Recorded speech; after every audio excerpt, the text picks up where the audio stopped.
Traveler, Paimon. It's been a while. As it happens, there is a letter here for you. One moment. Here.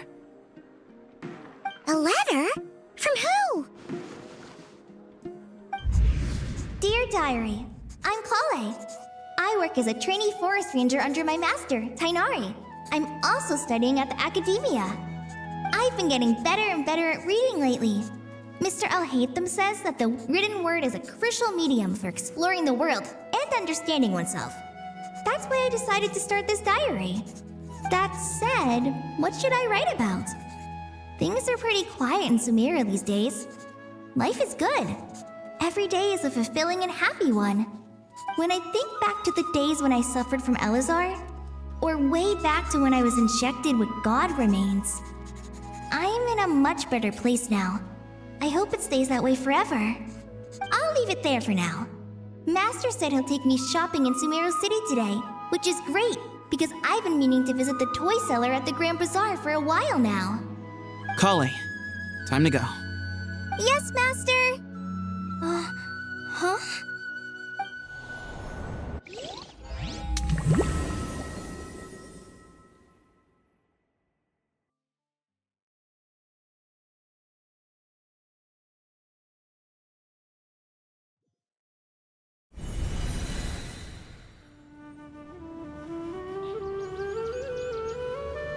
What's wrong, Kale? Is there something on my face? No, sorry. I didn't mean to stare. Did Master Tighnari send you to pick me up? Master Tighnari? What are you talking about? Tighnari is the General Mahamatra. He's probably busy arresting criminals in Sumeru City. I mean, if that's what floats your boat, I can introduce you, but... Wait, Master Tighnari is the General Mahamatra? But what about Mr. Sino? Sorry? Oh, you mean that guy who just joined the Vahumana Darshan? Rumor has it he's the leader of the Temple of Silence. If that's true, it's pretty impressive. Sounds like you've been getting to know more and more people since you joined the academia. That's great, but don't let your forest ranger duties fall by the wayside, okay? What's going on?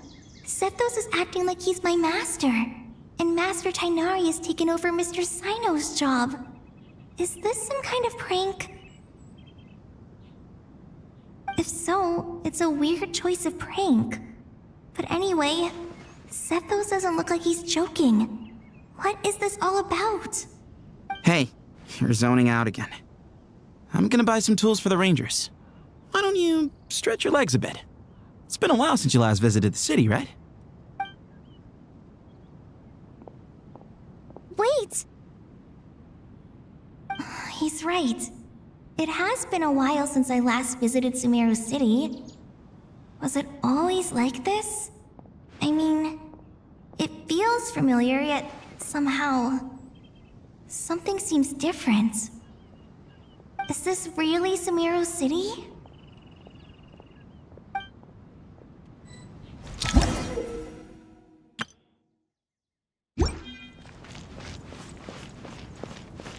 Disappears without a trace.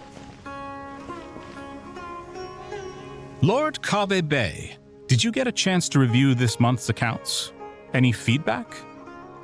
You mean the version you sent over a few days ago? Yeah, I took a look when I received it. I was thinking that maybe our profit margin is a little excessive. I visited some of our commercial partners last month. Their earnings are very slim. Are you suggesting that we give up some of our profits for them? Well, since we have more than we need, yes. Making money for its own sake is pointless.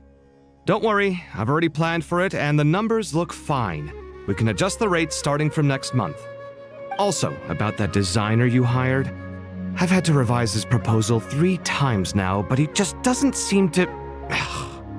Let's cut our losses. Pay him his fee and send him on his way. I'd like you to get Layla on this instead. She was Cyrus's student and she designed the Palace of Alcazarzare. Seems like a much safer choice. Who's sneaking around over there?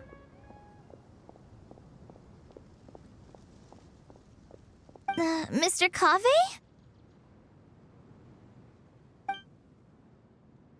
Do you recognize this person, sir? Yes, it's all right. We've met. This is Kale, Sethos' trainee. He brought her along the last time I went for drinks with him. What brings you to the city, Kale? Is your master here too? No, this is all wrong! Why is Mr. Kaveh saying that too? Tainari is my master, not Sethos! This can't be real. I have to ask someone else. There's gotta be someone else out there who still remembers the truth. Hey, wait! Don't run off! How strange. What's gotten into her today? It's like everyone switched places. I guess I'll keep looking around. Remember a while back when I was working on a renovation plan for the House of Dana? Well, I submitted a report to the Grand Sage and he rejected it. It's infuriating! How does someone with no sense of aesthetics whatsoever even become the Grand Sage? Please, calm down, Lord Kaveh. Maybe it's for the best that the proposal wasn't approved. Weren't you planning on paying for the renovations out of your own pocket? The Grand Sage just saved you a huge sum of mora. You're right. It's his loss if he doesn't want to work with me. Let him live out the rest of his days in an artless void for all I care. Anyway, enough about that killjoy. There's supposed to be a show at the Zubair Theater today. Are you guys free later? Tickets are on me if you want to join. Students are under so much pressure. Lots of visitors today, I see. Welcome all. It's been a while. Hey, Rahman. You know that guy who sells face powder on Treasure Street? I haven't seen him around in a while. Any idea what happened to him? Oh, you mean a Hongar? Yeah, he got into a brawl with Shavirme on Treasure Street. He's been banned from setting up shop there for now. Seriously? Oh, well, that's a shame. I was planning to pick out some makeup for you. Oh, don't worry about it. The legendary Flame Mane discussing makeup with the Zubair Theater star dancer. Now there's something you don't see every day. Flame-mane? You know, I'm not actually sure when people started calling me that. Maybe the other Eremites thought I needed a fiercer title to scare people off? To be completely honest, I think the title would fit you better than me, Dia. You think? Can't say I've never imagined myself as a merc. If I ever give up the dancing, maybe I'll head to the desert and give the Eremite life a try. You would? Is that so strange? Oh, not at all. In fact, I've actually had similar thoughts before. If I ever get tired of sleeping out in the wild, I think I might go look for a job at the Zubair Theater. I've adored the dance of Sub-Zeros ever since the first time I saw you perform it. If the chance ever came up, I'd love to try it out on stage for myself. Really? If our manager Sataria heard you say that, she'd hold you to it. Probably grab you by the sleeve and never let you go again. Hey, when that day comes, I'll do your makeup myself. How's that sound? Sure. If the day comes, I'd be honored.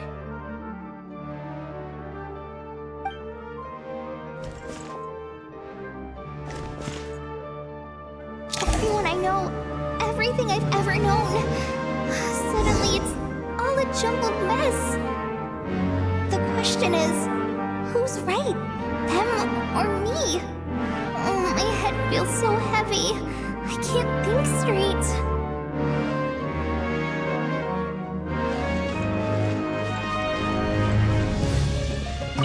Nilu, have you been to Aru Village recently? I've got a friend who I haven't seen in a while. I was wondering how she's doing.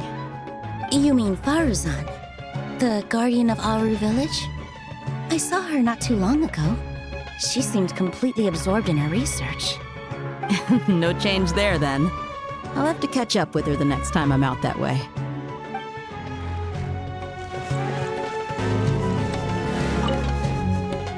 Hi, Mr. Sino. What are you thinking about? There's a chapter in King of Invocations. where the spirit of someone who died long ago possesses a living man's body. To the outside world, it looks like he's developed a whole new personality. I was just thinking how terrifying that would be for his friends. Imagine waking up one day to find that a friend of yours has suddenly become a different person. Huh? So what got you thinking about that? I don't know, but something feels off. Everything looks fine on the surface, but can human perception really be trusted?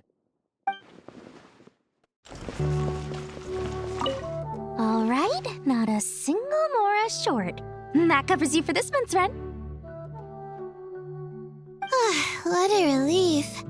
I was worried the design fees I received this month wouldn't be enough. Well, next time, don't fret. Just let me know and I'll give you a few days' grace. We've known each other long enough for that. Anyway, how are you settling in? I couldn't help but notice that you're staying up late quite often. Yeah, I can't explain it. I just feel more inspired at night. Once I get in the zone, I can race through a whole bunch of drafts, no problem. But what about you? I keep hearing you sighing these days. Is everything okay? Well, it's just... Don't you think this house is a little small? I guess I should be used to it after living here for so many years. But for some reason, I've been feeling claustrophobic recently. I want to move somewhere bigger. Once I've made enough Mora, I'm gonna buy a huge new house. As big as... at least as big as the Palace of Alcazarzaray. That sounds really expensive. True. I'll never be able to afford it on a scribe's salary alone. I need to find another way.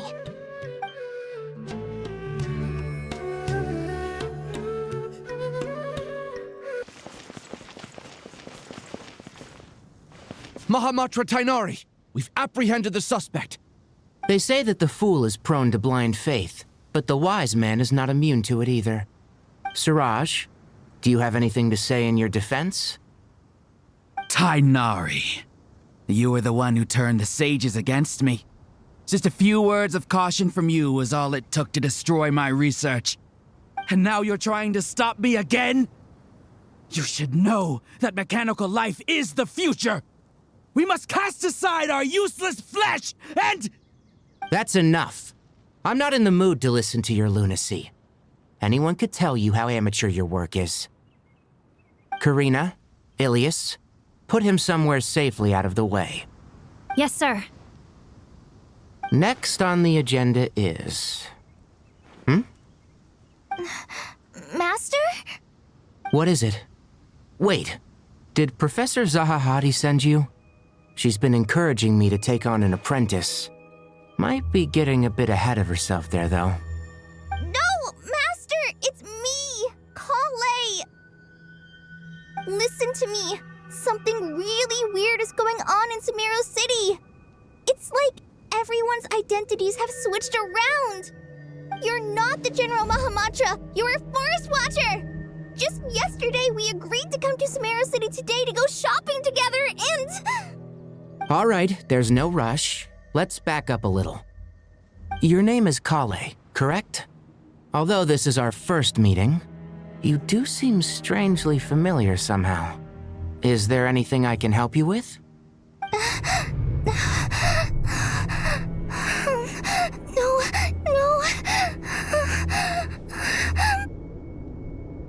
Master!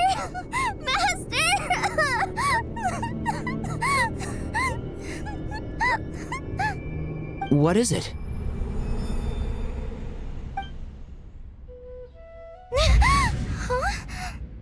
Did you have another nightmare? I've told you before, when you're tired, lay down on your back in bed and get some proper sleep. It's much better for you than napping on your front. Poor posture obstructs your breathing, which can lead to all sorts of weird dreams. Now, we're supposed to go shopping in Sumeru City today, remember? Cheer up. I'll take you to Hushang's. I heard he's got some new toys in stock. Go wash your face, take some deep breaths, and when you're ready, we'll head out. Okay. Thanks, Master Tighnari. So it was just a dream. And yet, dreams can sometimes be a warning of things that will soon come to pass. Who said that? That dream felt unusually real, didn't it? Here's my suggestion. Since you're heading into Sumeru City anyway, you may as well tell Lesser Lord Kusanali about everything that happened. And just to be on the safe side, I think you should also inform your 2 traveler friends who once helped save Sumeru. I'd write them a letter if I were you. Time is short. A storm is coming from beyond the bounds of fate.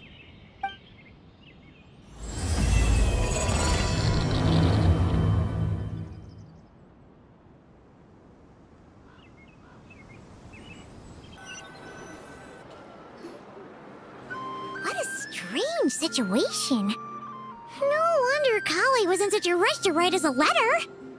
Imagine waking up one day to find that everything around you has changed. You might not even recognize Paimon anymore. Oh, that's a scary thought. Let's get to Sumeru and find out what the heck is going on.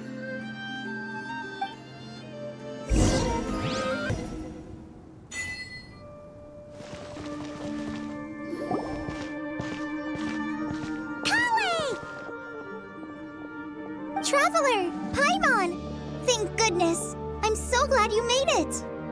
Of course. We won't let anything happen to you, Kale. So, what's going on in Sumeru City? Looks like lots of people are moving or something. Yeah, I was just gonna say. After I wrote my letter, Master and I went to Sumeru City and told the Dendro Archon everything that I experienced, from start to finish. She was silent at first. It seemed like she was deep in thought. Then the next day, we got told that she was ordering everyone to leave Sumeru City immediately and move to Caravan Rebot. The entire population of the city has to move? Not just Sumeru City. The evacuation also includes Lokapala Jungle, Avidia Forest, Ashavan Realm, and Ardravi Valley. Basically, everyone living in the rainforest must temporarily relocate to Caravan Rebot. Holy smokes! It's crazy! Yes, it's quite an operation. Even if people only bring the bare essentials, the scale is simply enormous. They've requisitioned almost all the Sumpter Beasts in Sumeru for the task, including the entirety of Dori's Sumpter Beast Park. The Dendro Archon said that what Kale experienced was not a dream, but a warning. After our meeting, she immediately summoned the 6 sages to analyze the situation and discuss countermeasures. They concluded that the events seen in the dream are very likely to become a reality, and that an unknown danger is rapidly approaching. Oh, please keep that to yourself. We don't want to cause widespread panic. The official reason they've given is a large-scale renovation of the rainforest ecosystem. People are skeptical, but there haven't been any major incidents. So far, at least. The Dendro Archon seemed really worried when we spoke to her. She said you can go visit her in the Sanctuary of Surasthana when you arrive. She also said she'd hold out until the very end. Tighnari? Kale? You got a minute? I need a hand here. One moment, I'll be right there. As a forest watcher, I've been tasked with assisting with the relocation work. There's a lot to be done, and they need all the help they can get. This will be the final group of evacuees from Sumeru City. While they're away from home, they'll be heavily reliant on outside help. Thank you for coming in our time of need. As you can see, another crisis is upon us. Excuse me, sorry to trouble you, but could you help an old man find his medicine? It's buried somewhere in my luggage. Where's my mom? Where did she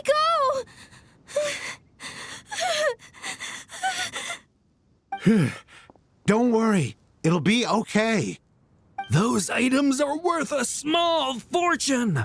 Make sure you store them somewhere safe. You understand? I bet you thought you'd get away with this in the chaos, huh? Guess again. No petty thief gets past me.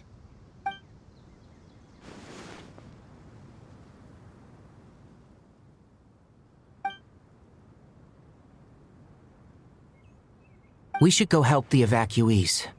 See you around.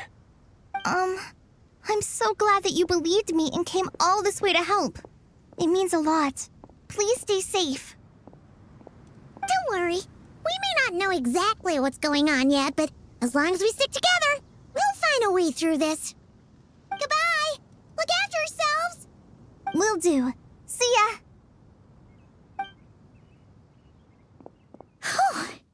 Paimon's not sure how she found the words to comfort Kale because, honestly, she's kind of nervous herself. Let's head to the Sanctuary of Surasana and see Nahida.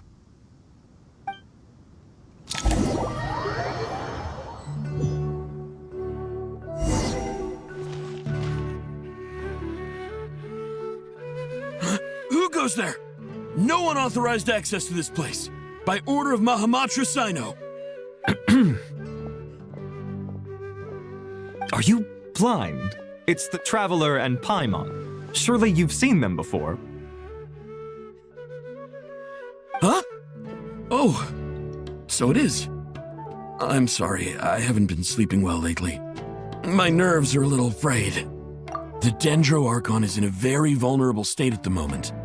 Mahamatra Sino is concerned that our enemies might choose this moment to strike, so he's ordered us to strengthen our defenses. Just seeing you two again already puts our minds at ease. Please, enter. I'm sure everyone's expecting you.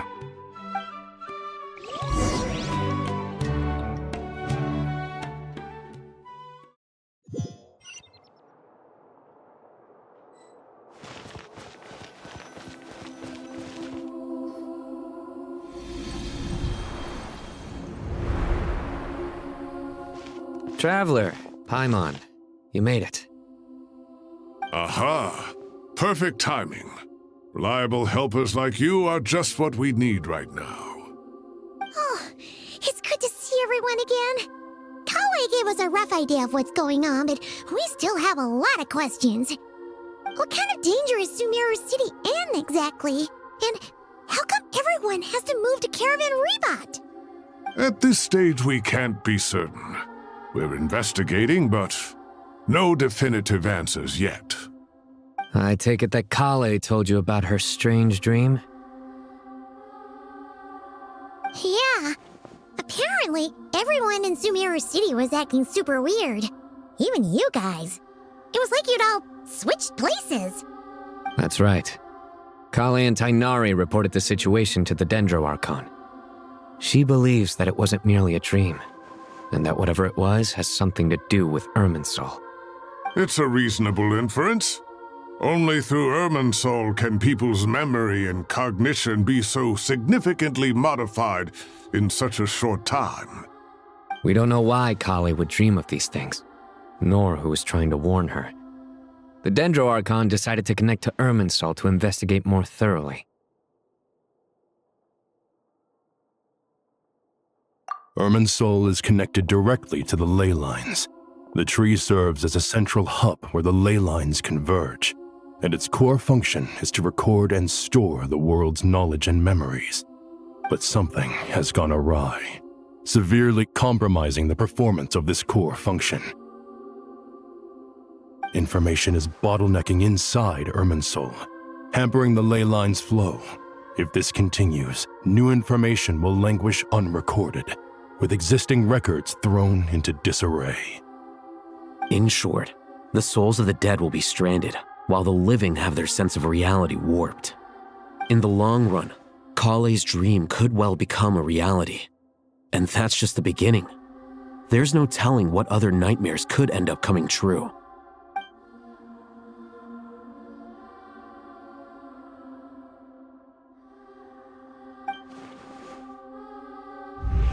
I have come this far, to use my death to open the gates of the ley lines to my people.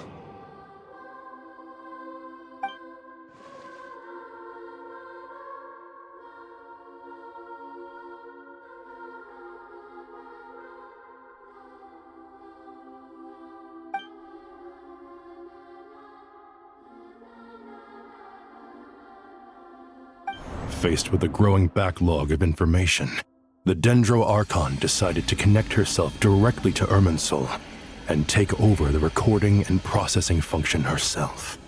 But it is an almost impossible task. Individual brains aren't equipped to deal with the sheer volume of knowledge and memories involved.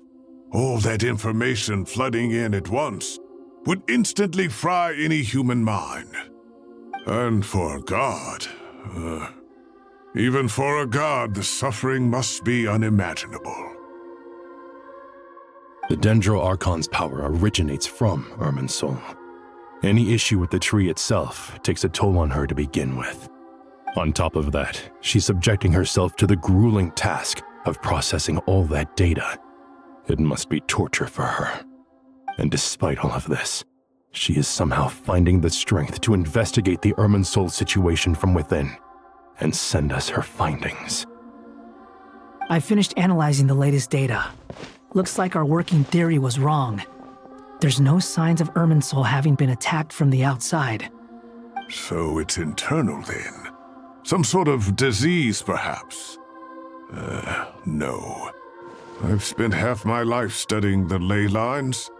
If Irminsul malfunctioned this easily, the world would have met its end long ago.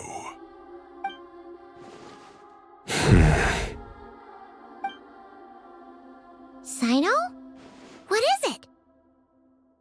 Not long ago, I got a tip from the Corps of 30 that a large number of unidentified merchant caravans had recently been spotted entering Sumeru through Beta Harbor. At first, I suspected that they might have something to do with all this, so I sent some people to investigate. But if Irminsul wasn't attacked from the outside... Don't you think there are more important things to worry about right now than guessing who's behind all this? It's been over 12 hours with no new intel. If even the Keeper of Irminsul is this badly affected, you can imagine how bad things are in there.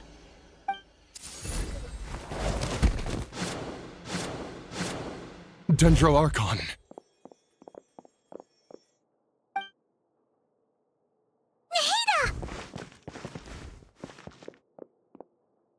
What's wrong? Her breathing is weak, and her elemental energy levels are dangerously low. Looks like it's time to move to the backup plan. What's the backup plan? Get out of the city and take the Dendro Archon with us. The entrance to Irminsul is directly beneath the sanctuary of Surasthana. That means this is ground zero if anything goes wrong. The Dendro Archon has a very strong connection to Irminsul. But theoretically, this connection should grow weaker with distance. Under normal circumstances, she could unleash her full power here. But with Irminsul out of control, our first priority is to get her away from here. The situation is critical. There's no time to deliberate. Everyone in agreement? I'll deal with it. I'll also let the Matra and the Corps of 30 know to start evacuating.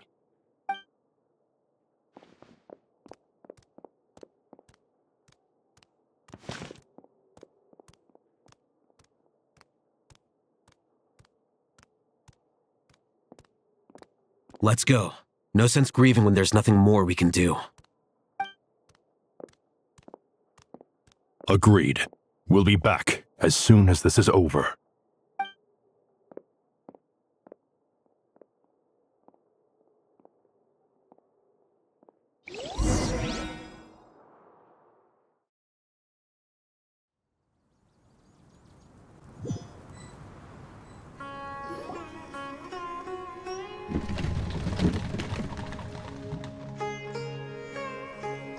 The last group of civilians has been safely evacuated.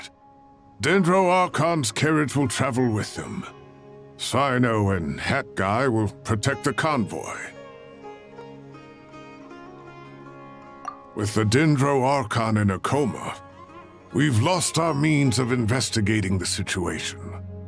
And with Irminsul still deteriorating, we have no choice but to evacuate Sumeru City. Feels as though we're being pushed along by an invisible hand.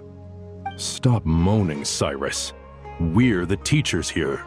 We should be showing a little more confidence, don't you think? A wise judgment. Let's move out to Caravan Rebot.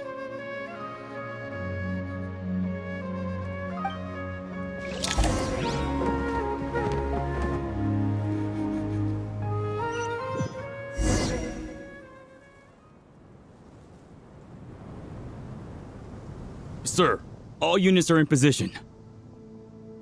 Good. Everything is going to plan.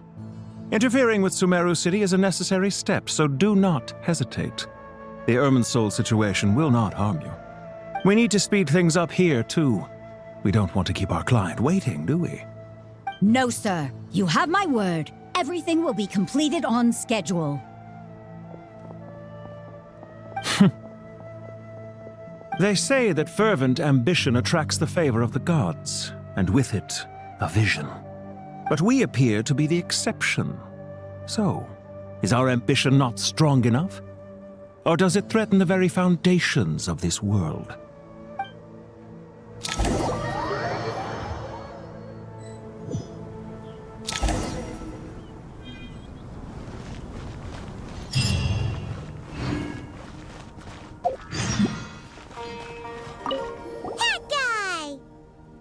What? Nothing. You just looked like you were lost in thought there.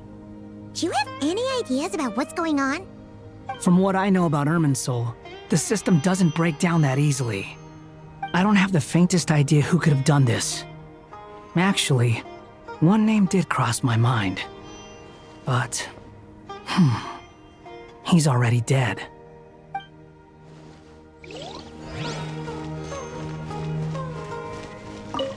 So, can I assume that this period of time away won't count as part of the rental period?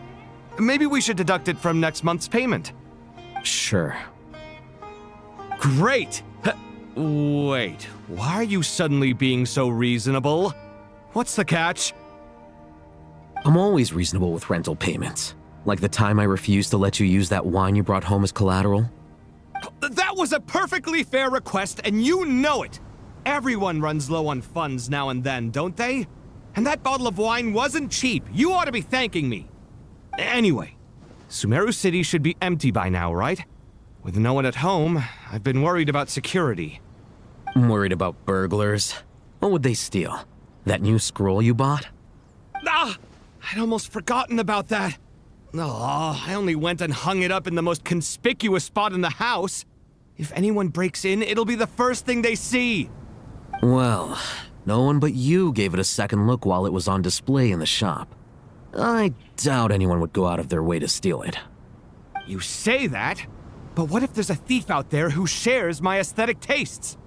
Then you can only hope he shares your taste in expensive wine as well. Always worth having some collateral. You!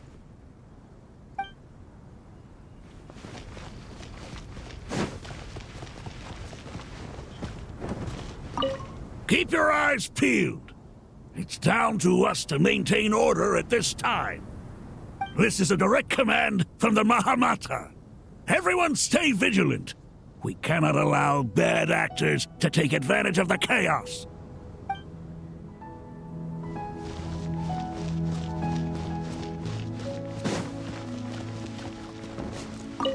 Take this medicine and get some rest. Long journeys are fatiguing at the best of times, and it's taken a toll on your health. Please focus on recovering for the next couple of days. Got it. Thank you.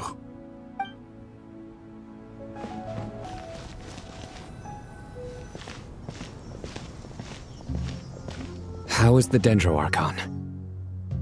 Her breathing is steady.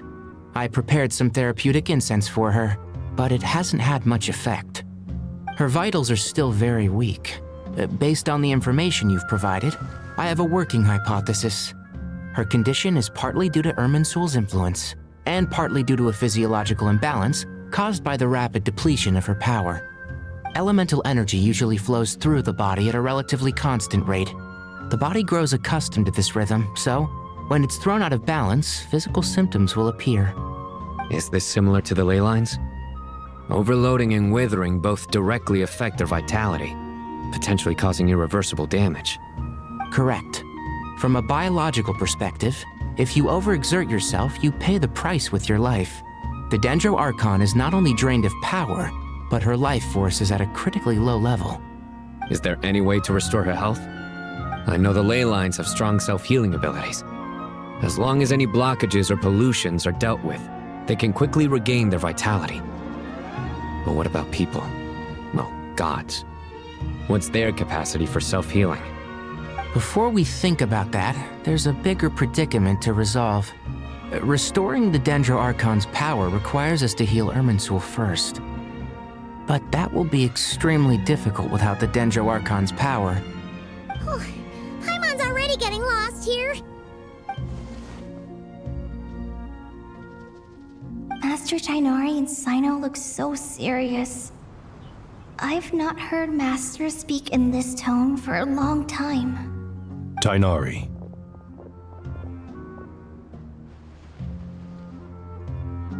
Master Nephis, sages.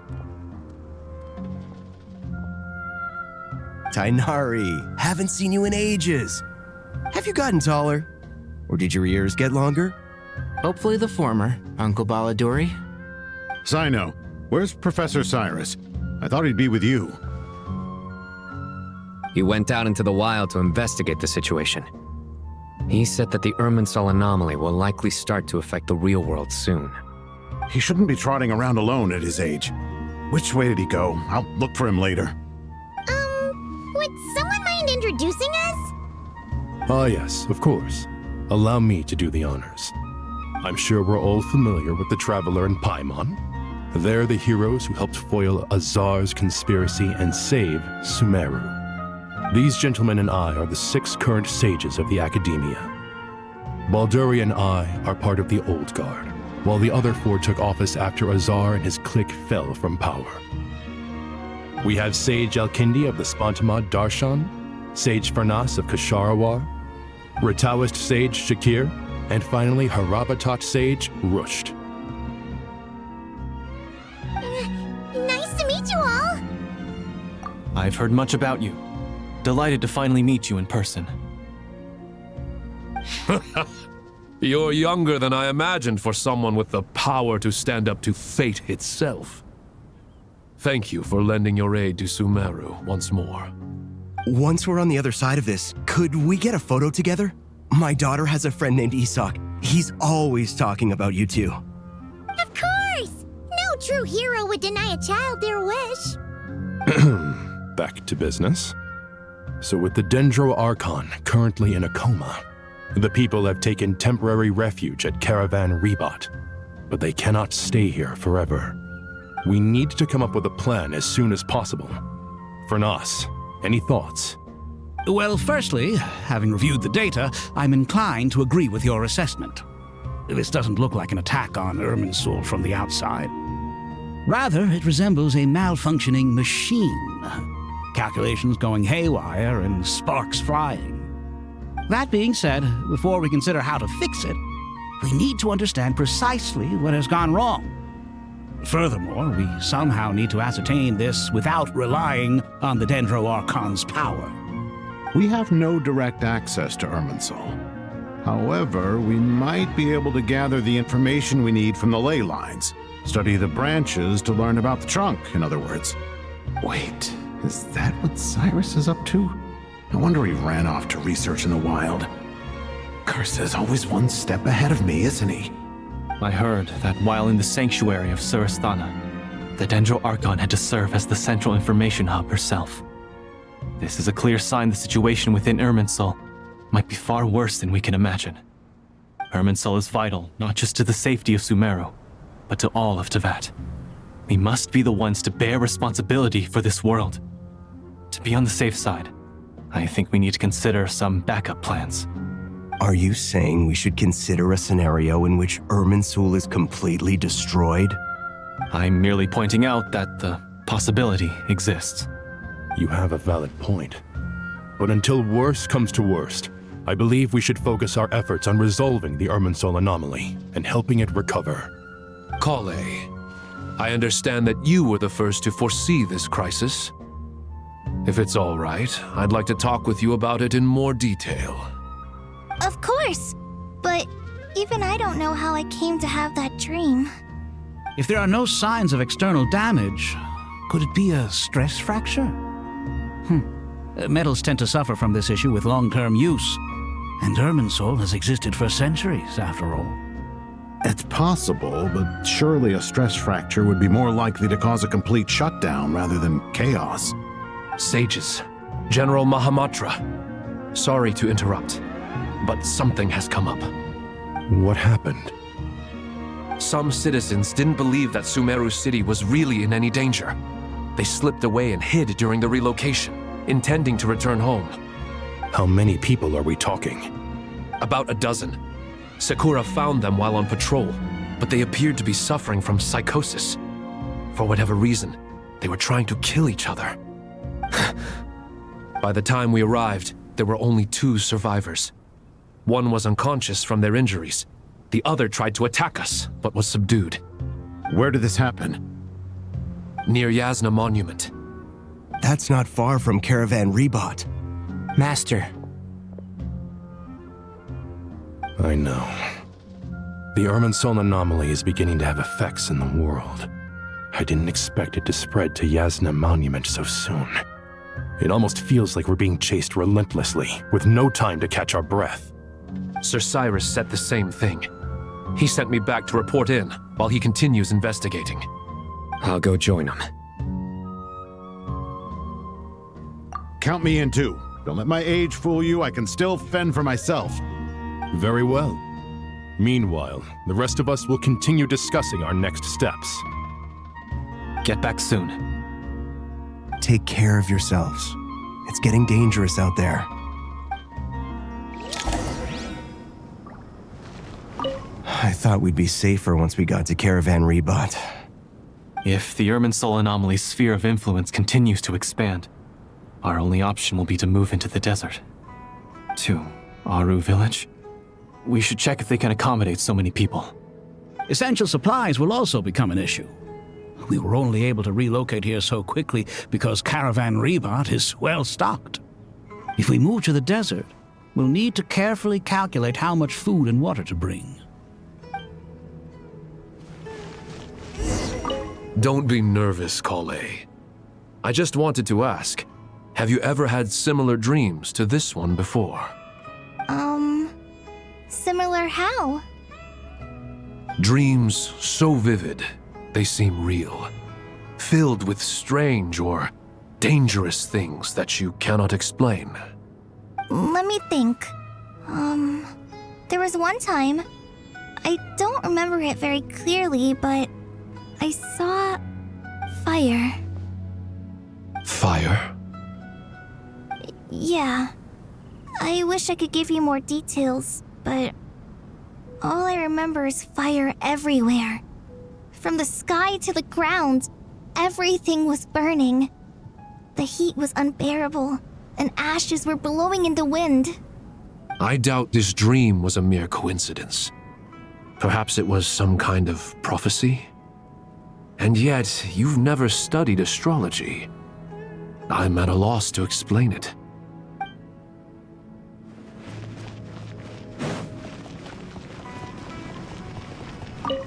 Thank you for everything, Tighnari. Don't worry about me. I'm fine. But if you don't mind me saying so, Master, you're looking a little nervous yourself. I only just got appointed as Grand Sage, and now this happens. It's quite overwhelming. Looking back now, I don't think I handled the situation with Azar very well at all. Yes, I protested, but I went about it the wrong way. Instead of helping, I just ended up getting locked away. Now that I'm the Grand Sage, I have to be responsible for everyone's lives, including the dozen or so who fled to Yasna Monument. I can't help but blame myself for their deaths.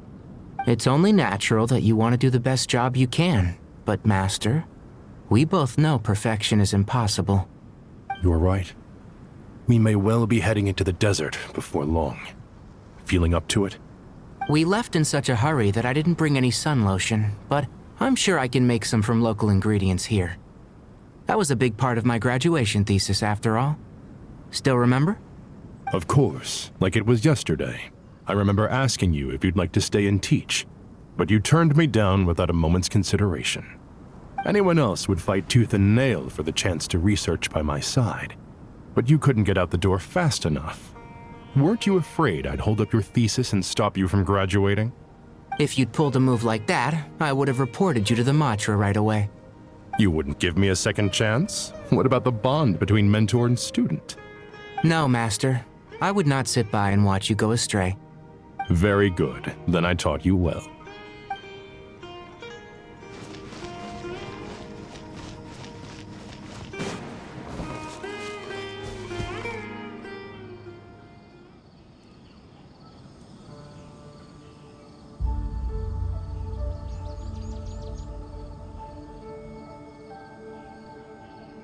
Please, don't go any further.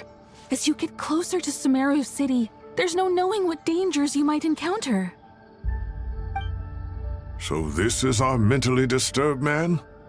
I'm going to gut you all!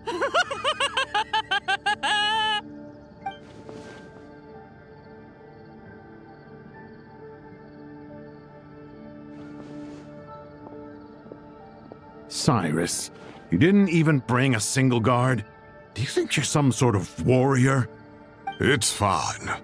Come here and look at this. Oh, it's... That's right. Flowers that bloom from openings in the ley lines, indicating some sort of anomaly.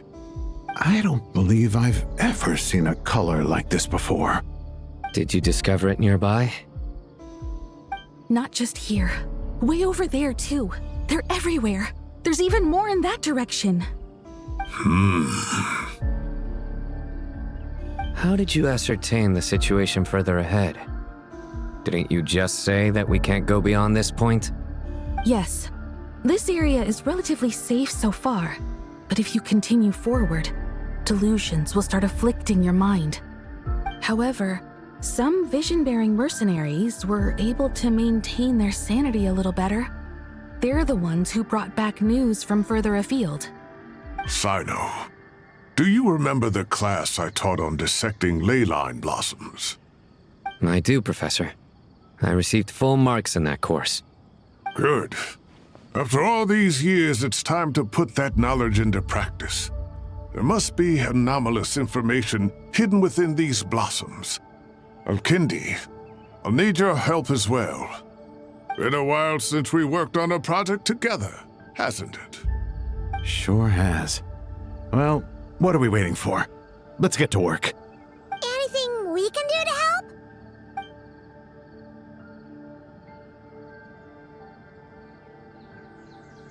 Will you need my help? All right, well, don't go too far. There's too many unknowns at this stage.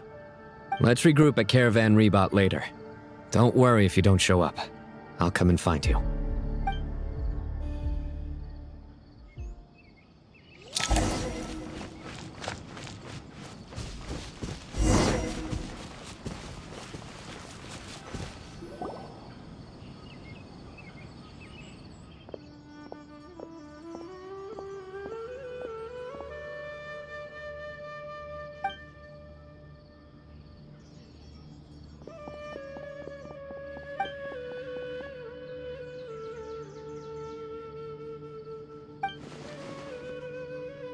That should be the heart of Oasis. All we need to do is light it with the fire seed, and it'll restore a pep with elemental power. The damage it suffered internally will also slowly begin to heal.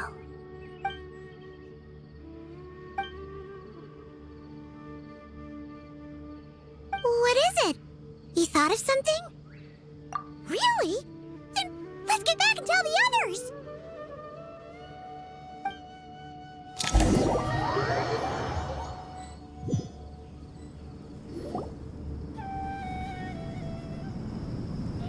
Whew. Glad to see you've returned safe and sound. Any longer and we would have gone out looking for you. Well, this is a nice surprise. Paimon sure feels better with everyone we know here. We've made some progress, so let's start by giving you and Paimon a quick update. By dissecting the ley line's blossoms, we've been able to deduce that although Irminsul is experiencing an anomaly, it has not completely rejected access from the outside. The Dendro Archon has the power to connect to Irminsul, but there's also another way. I assume you recall the devices everyone was wearing when you first arrived in Sumeru? Devices? Oh, wait. You mean... The Akasha terminals? That's right. Of course! It's been so long, Paimon almost forgot all about the Akasha. Wasn't it shut down, though? Yes, but although the system isn't currently operational, the technological infrastructure is all still there. And it turns out that a certain someone gets so bored at work that he's actually read through every single one of the instruction manuals. No prizes for guessing who that was. If praising others is that embarrassing for you, you can simply spare yourself the ordeal. As much as it pains me to say anything nice about him, there's no denying his intelligence. He rarely forgets anything he's read. The Akasha is exactly what Sumeru needs at this moment. Between us, we should have all the knowledge and expertise we need to get it up and running again. But if I recall correctly, doesn't the Akasha need a gnosis to function? That's exactly right. The Akasha relies on the gnosis as a power source, and in its absence, we'll need to find an alternative. To tackle this problem, it looks like we'll be relocating once again. Namely, to the Temple of Silence. Ring any bells? It's the only major institution in Sumeru dedicated to preserving the knowledge of King Deshret's civilization. You might find the answers you're looking for hiding there. I agree. There's a good chance. Master Nephis and the other sages have discussed it. As the chaos from Irminsul continues to spread, Caravan Rebot won't be a safe haven for much longer. We have to move into the desert next. The scholars and sages will head to the Temple of Silence, while the civilian population seeks refuge in Aru village. The Eremites will keep everyone safe during the journey, and Candace will be there to receive us at the village. This leaves us just one thing to worry about. That Dendro Archon. She's very weak. We can't afford to wait until Irminsul is fixed. There has to be another way to help her. Huh. Wow, luckily, the Traveler had a eureka moment while we were out investigating. Really? Wow, nice one, Traveler. Let's hear it. What say our Amorta experts? Theoretically, it's feasible.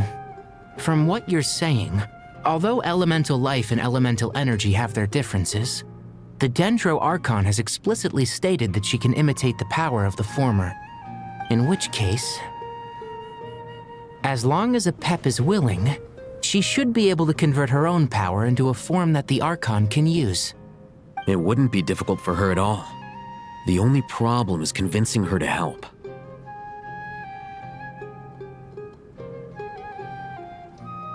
Yeah! Even though she wasn't exactly friendly the last time we met, she didn't refuse to talk with us. When she realizes the danger that Nahida is in, surely she won't turn a blind eye to it.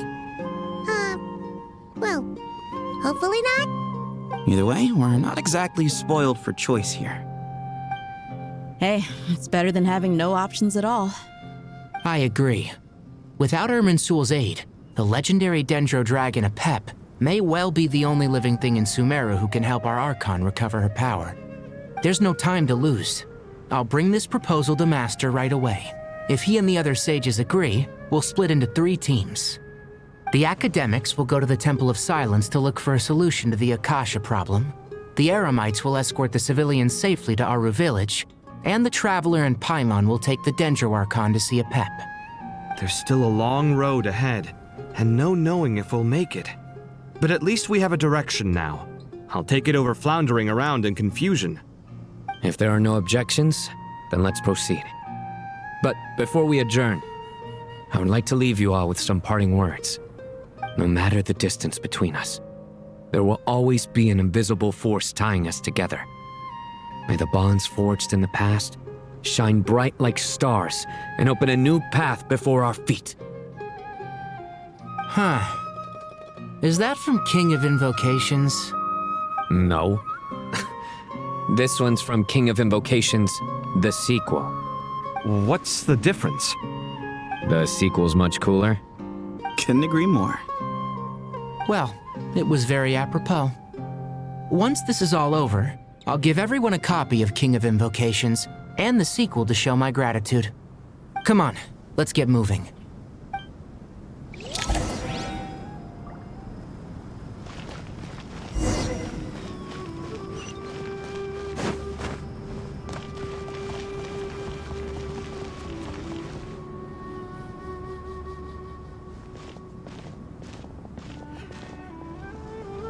Tighnari has brought me up to speed. I approve of your plan of action, but we can't proceed with everything right away. The people need to rest. For many of them, this will be their first time in the desert, so we'll need to find additional personnel to help escort them. You two, please go on ahead with the Dendro Archon. Let's rendezvous at the Temple of Silence later. No problem. We got this. Words can't express my gratitude, so let me just say, I hope everything goes smoothly for all of us. Goodbye for now. Alright, let's get going. If Paimon remembers correctly, the last time we saw a Pep was in... Traveler, Paimon. Could I borrow you guys for a moment? It'll only take a second. Kale, what's the matter? Well, the thing is... Master Tighnari once told me, after you raise a problem, you should think about how to resolve it. But ever since I had that dream, I feel like I haven't been of any help at all. I tried my best to keep up with the conversation, but there was so much new information, I couldn't take it all in. So, I just wanted to ask, do you have any tips for me there? Huh, Paimon knows exactly how you feel. But fear not, everything you need to know is right here in Paimon's notes. Sumeru chapter. It's got tons of info about all the things we've seen and heard on our adventures. Some parts are a little simplified, but hopefully it all makes sense. You see, being the greatest guide in Tibet isn't just a fancy title. It takes a lot of hard work. Paimon doesn't always understand the things you're talking about with other people. Whenever that happens, she notes down the confusing parts and goes over them in her own time. This is perfect. Could I borrow it? Sure. Matter of fact, you can keep it if you want. Paimon has another copy. The spare copy was originally meant for the traveler.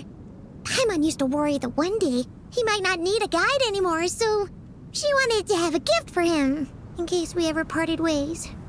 But it doesn't seem so necessary nowadays. We have so many more places to see together. One copy will be enough for both of us. Thank you so much. But still, these are your treasured memories. I think I'll make my own copy and then return the original to you. Anyway, that was all. I won't keep you any longer. Have a safe trip. See you again soon. See ya! Alright, time to bring the Hida to see a Pep. Let's hope that old grouch is in a negotiating mood.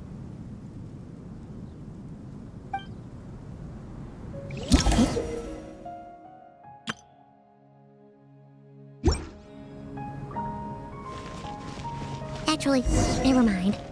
In a Pep size, Nervalet's probably one of those dragons who's grown too close to humankind. They might end up fighting for all we know.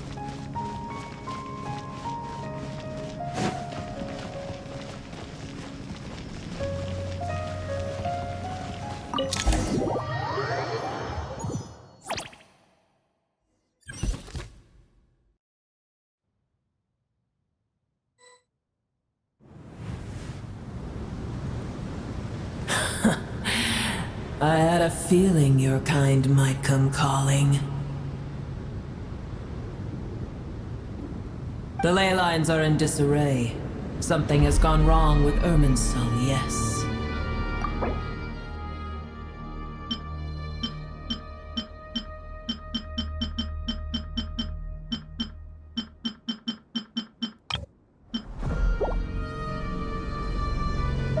Even from a great distance away, I can sense that Sumeru is headed for destruction. You who took our home from us, prepare to watch as your own world is plunged into oblivion. Oh, how the cycle of history comes to a poetic conclusion. This isn't a joke, Apep! Nahida's in grave danger! Can you please help her? Is she now? Then do explain. For what reason should I lend Boer my assistance? Apep, if you truly despise gods and humans so much, well, after the great humiliation of being helped by a god in the past, shouldn't you be jumping at this chance to balance the scales? Now that is a compelling reason. When El Ahmar plotted against me and I was tortured by forbidden knowledge, it was Boer who saved me from agony. And though I regard with shame the pity of my enemies, to receive aid without repaying it would likewise tarnish a dragon's dignity. Oh, tiny Boer, puny humans. Just this once I shall deign to show you the true power of dragonkind. Whoa! It's happening again! We're gonna get sucked in!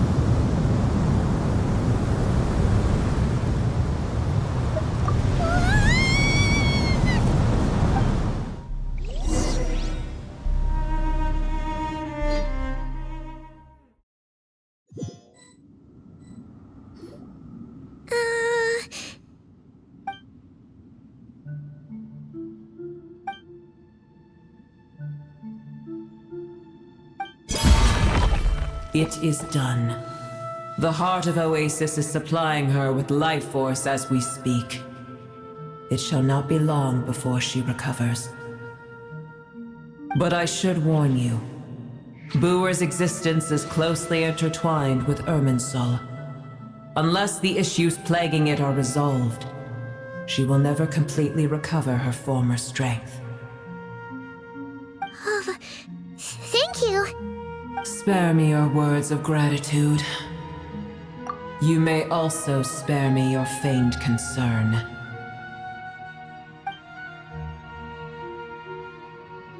A dragon's sovereign's power is far greater than you can imagine.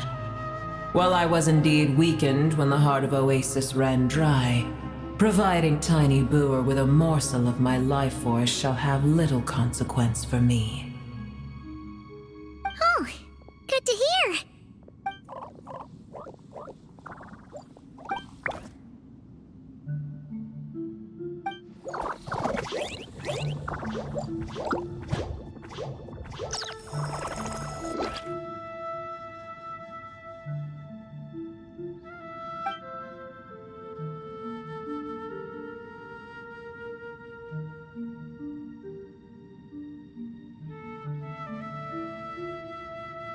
Ever held in high favor, I see. Oh, well, you know. The compliment was sincere. Simply accept it.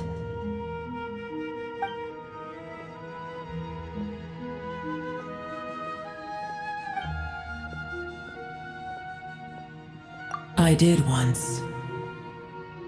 That tree was not planted by the heavenly principles. Irminsul existed before they ever arrived in Tevat. What? There was a time when it belonged to Tevat, to dragonkind. Its appearance and function then differed greatly from today. The ley lines flowed with an abundance of a familiar, primitive form of elemental energy. You may know it as the power of the Light Realm. The heavenly principles usurped and refashioned Irminsul, made it serve humanity, and used it to anchor the fate of the world. Yet in the end, humanity has failed to protect it. Heavenly principles, God of gods. It makes me sick. The enmity between your kind and mine can never be bridged. As things stand today, holding a grudge against you would serve no purpose. But there will come a day when we reclaim this world for ourselves. The opportunity will arise no matter how long we must wait. I can already sense that far away from here, the Hydro Dragon has wrested his authority from the hands of the usurpers. Though we have yet to meet, I know that we are both preparing for our revenge day and night. Uh-huh.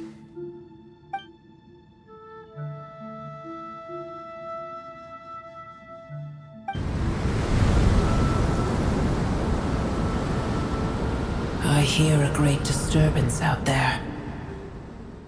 Huh? What is it? Sandstorms come.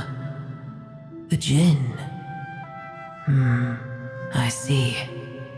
Another calamity approaches. You both seem restless. Let us part ways here. Boer is safe with me. Once she has recovered, I shall return her to your side. Oh, thanks again. Take care, all right? I told you already I have no need of your feigned concern.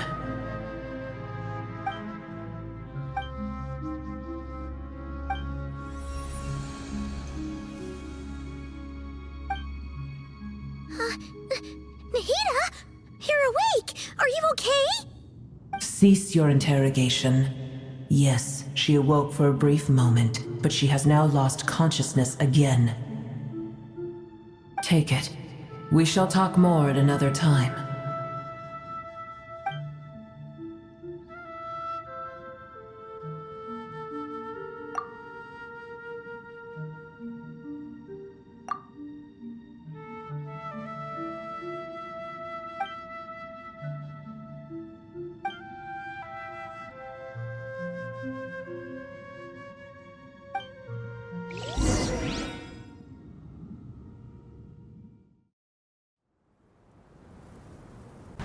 Where the heck are we? Did you just dump us in the middle of nowhere? Wait. No. Paimon remembers now. The Temple of Silence is over that way. Come on!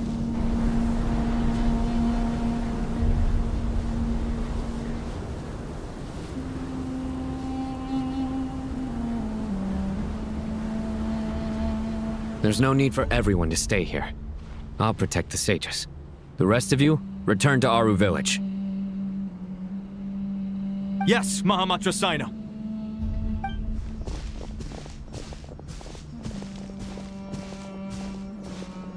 Sino! What's going on? You're back. How is the Dendro Archon?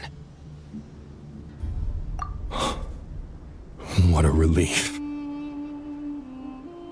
It's the Djinn. Countless Djinn have stirred up violent sandstorms across the desert, blocking our path to the Temple of Silence. Tighnari and Kale have returned to Aru village to help. The Djinn are being highly aggressive, so both the village and the merchant caravans require protection. It's just one thing after another. Where did all of them come from anyway? In all my trips to the desert, I've never seen anything like this before. As I see it, the only possible candidate is Gurabad. Gurabad? Baladuri could explain in more detail if he were here. All I know is a rumor I've heard about from previous trips to the desert. Supposedly, a great number of dormant Djinn lie sealed beneath that city.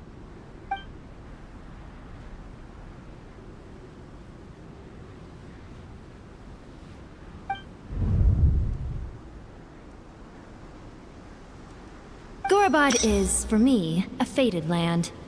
I must therefore return back to this city, where my destiny awaits me still. My master, I am sorry that I couldn't stay by your side for long, and that I could not have more time to get familiar with you. Lailapar. Yeah, we once said goodbye to a friend there. Well, maybe not a friend exactly, but someone we met on the road anyway. She was a strange bottle. If we can find a way to wake her up, maybe she can help solve the situation in Gurabad. Well, be careful. You may find there's more than just the Jinn to worry about. You mean, there are other dangers in Gurabad? It's a sensible assumption to make.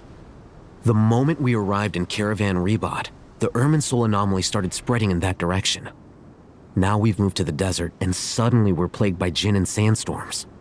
To call it a coincidence would be a stretch.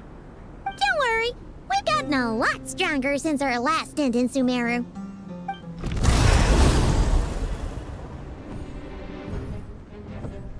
Ah! When did they show up? It appears the monsters native to the desert have been stirred by the Jinn's activity.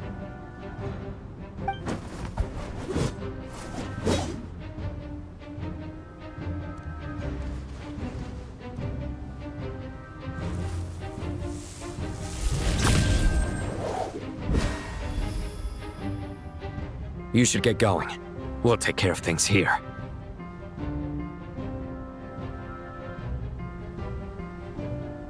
You too. Don't do anything too risky. You got it?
Gurabad and setting all those dangerous Jinn free!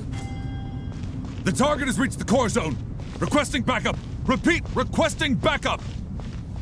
Backup en route. Stop him at all costs.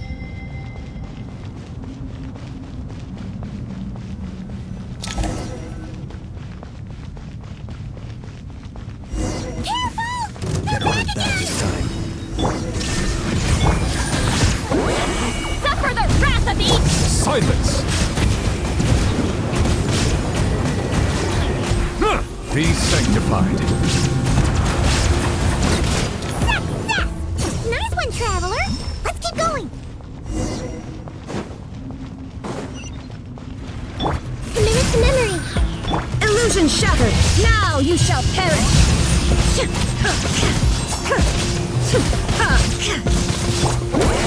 Backup is here! Fulfill our path! Let the mighty be humbled!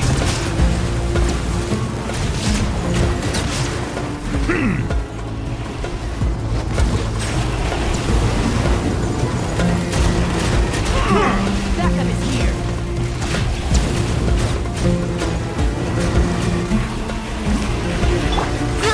Roll! There is no escape! Inazuma shines eternal!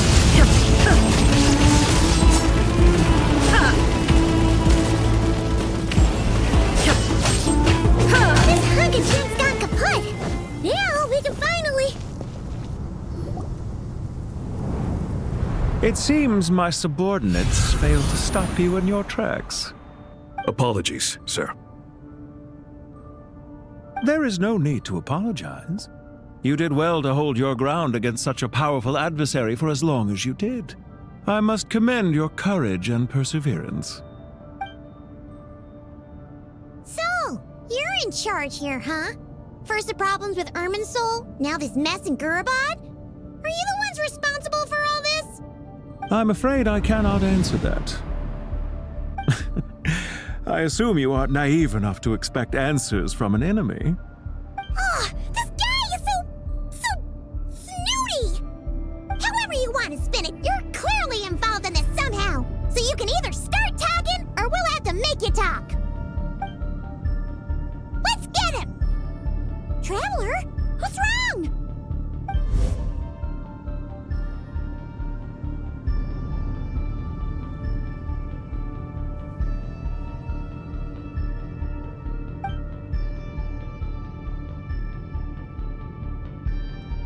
You're remarkably calm. Some would act more rashly upon finding the ringleader all alone. But you keep your cool. Even as your enemy, I must applaud you. Did you show yourself just to say that? Is this you trying to take back control of the conversation? Unfortunately, I really don't have anything to say to you. I am here merely to indulge my own curiosity. Your names are well known among the Fatui. Naturally, I wanted to observe you up close while I had the chance. Hey! Don't treat us like we're some kind of exotic animals in a zoo! Oh, I wouldn't dream of it. You seem rather predisposed to misunderstand me. I'm quite aware that you are both heroes of great renown. You have resolved crises in many nations and won countless allies along the way. I've been following your adventures with great admiration. My only regret is that the trajectory of your journey conflicts with our goals. What do you mean, admiration? Sorry, but that sounds pretty weird coming from you. I don't see why. We may happen to occupy opposing sides, but there is no cause for deep-seated enmity between us. To respect one's enemy is to respect oneself. Well, now that you're observing us up close, what do you see? I've observed as keenly as I can. Yet, while I endeavor to understand, your true strength remains a mystery to me. Violence is not my area of expertise either, so, you see, I would much rather converse with you like this than determine a victor with the edge of a blade. Besides, I've heard that even 3 moons in the sky fail to eclipse your brilliance. I know better than to bite off more than I can chew. 3 moons? So you have a connection with the Harbinger, the Doctor. Well deduced. Our commander, Dori, died in Nodcry, but there are things that do not end with his departure. We must... Look at me. I almost divulged more than I should have. What are you after? Revenge for Dori? Or are you plotting something else? I've said quite enough, I believe. There's no point in continuing this conversation, except to say, I've noticed that you seem to know your way around here quite well. A repeated visitor to Gurabad, are we? Ugh. I'll take that as a yes. Then I'm sure you'll have heard the story of this place. The mother of the Jinn, Lilupar, and the tragic tale of her vengeance that spanned 3 generations. It was right here that Lilupar once helped the wise to ascend to the throne. But from that moment on, every king who sat upon it was corrupted by power. These degenerate rulers lost control over their nation, and with it, the right to occupy that exalted seat. What are you trying to say? I once admired you for your adventures. That is the earnest truth. But it appears to me that your journey serves ultimately to uphold the rules of this world. Are these rules truly just? Does the heavenly principles rule with wisdom or folly? And how can we be sure that the 7 who wield authority over the world will not be corrupted? Do you seriously think you're gonna convince us of anything? Convince you? I'm sure my commander already tried that. Why would I waste my breath doing the same? If a few words from a stranger were enough to make someone completely change their stance, it would only prove that they never had a firm will to begin with. I am merely stating my position, so that we might understand each other better. One's enemy in the present may not necessarily be an enemy for life. As for what game I'm playing here, I'm simply buying some time. But now I must bid you farewell. It was a wise decision not to attack me immediately. Since you did not fall for my ambush, I will now have to ask those in hiding to reveal themselves. Leave this to us, sir. Very well. I trust you to do what is necessary. Stall him while I execute the next step of the plan. Sumeru City, Irminsul. Hey! Stop right there! Don't you dare leave without explaining yourself! All units, stop them! Protect the commander! Did you hear that? He mentioned Sumeru City and Irminsul! He definitely knows something! We can't let him get away! Get rid of him! Pesky soldiers! Quick!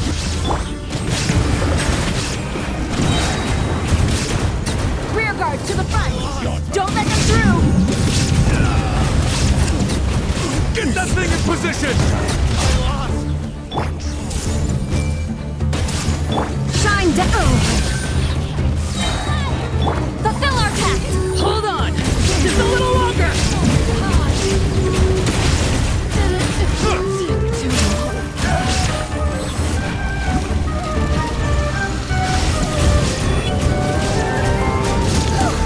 We finally beat them! That mysterious guy can't have gotten far! Let's catch up with him!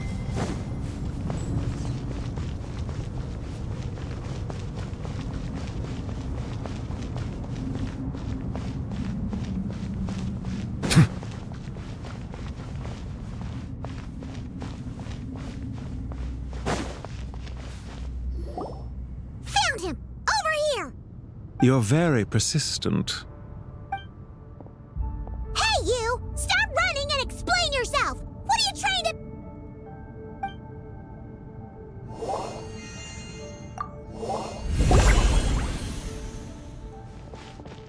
What's this? Relax. A small trap like this won't be enough to hold you. The sandstorms from Gurabad will die down soon enough, but this small window of time was all we needed to launch the next phase of our plan.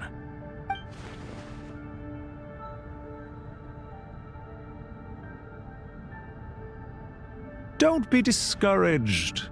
I knew that someone would come here eventually, so I planned ahead. Where to chat with you, which door to exit from, even which mechanism to wait by for you. I thought through every detail. You, meanwhile, know nothing of who I am. So far, you've only heard my voice, and for all you know, it may not even be real. But not to worry. This is only our first meeting. It shan't be our last. Just answer me one last question. Why do you continue to follow Dottore? He has conducted countless cruel experiments, even on his subordinates. Follow isn't quite the right word. Let's just say even those you see as villains have their friends, even if they aren't the most sincere of friendships. When any set of rules is established, there will be those who benefit and those who lose out. People will do anything to justify what they have gained or escape from the hardship imposed upon them. Neither he nor I are tolerated by the rules of this world. We were both searching for a new order. Our ideas of the final form that should take may have differed, but our journeys took a shared path. Goodbye, traveler and Paimon. I wish you a timely escape, albeit not too soon. I will need a little more time to prepare, after all. Hey! Come back! Wait, this dark wall. We've seen these on our adventures before. It swallows people up! Oh, I'm sorry. She shouldn't have jumped the gun! Oh, okay. He may have fooled us this time, but we'll get it back!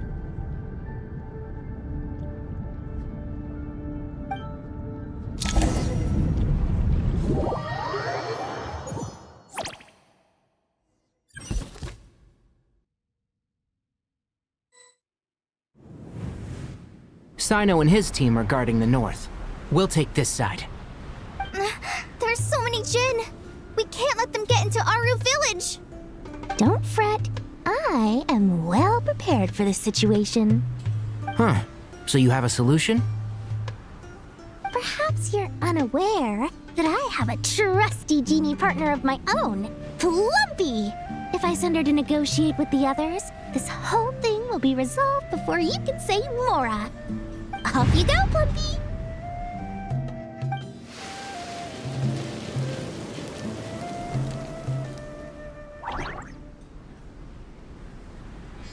Come on, what's the holdup? 5,000 Mora. 20,000 Mora.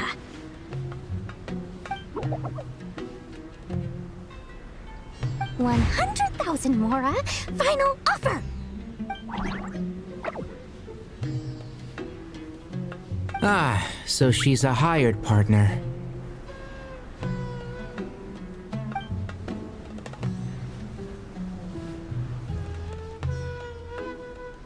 Hired partners are reliable too. Plumpy here is a highly skilled negotiator. You'll see. Just a few words from her and...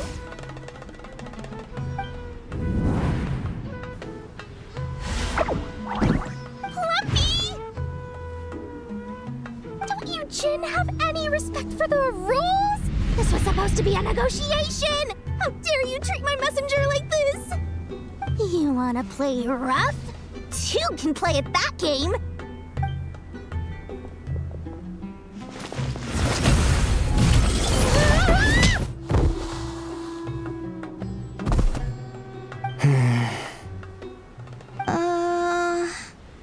Looks like it's up to us now. Be careful, Kale. Yes, Master!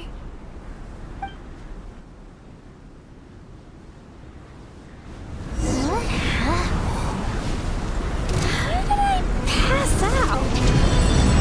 Never mind. Lumpy, it's time for revenge. You know, this reminds me of when you first arrived in Avidia Forest. You were trying to help a child retrieve a lost toy when you stumbled upon Spino Crocodile territory by mistake. Yeah, I remember. Our first time fighting side by side. Fighting side by side? I seem to recall swooping in to rescue you with a team of forest rangers. Please stop.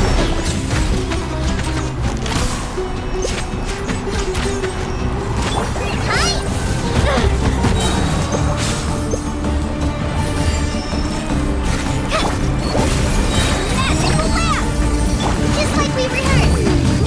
One with the forest. Let's nip that in the bud. Yeah.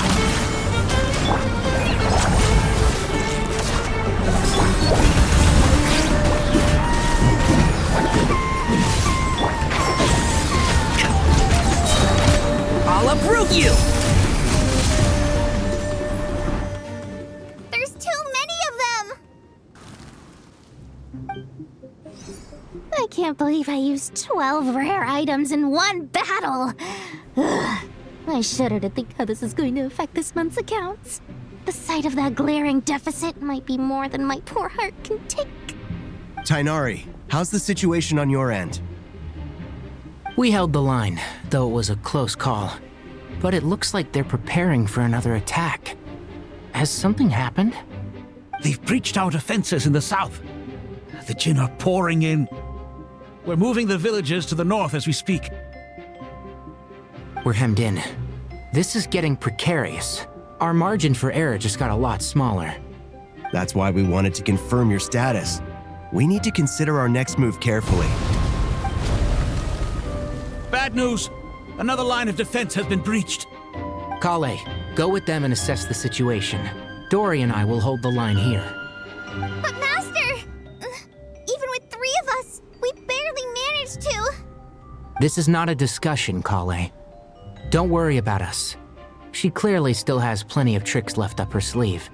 Wait, you can't pin all your hopes on me? Oh, great. I've almost run out of the things I brought with me, and the rest is back at the caravan. I should be able to hold out for a little longer, but still...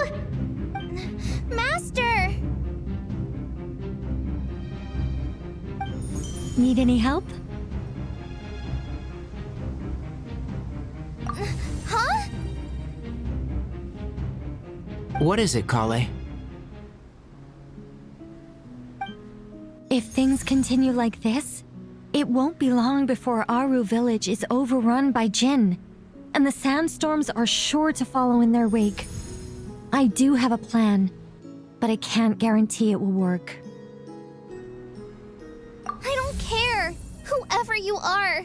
Please just help us! The only one who can help is you. I am merely here to guide you along the correct path. I am a spirit created at the beginning. I am a flickering illusion. I am the shimmering light that flows from the eyes of the Creator. What do you mean?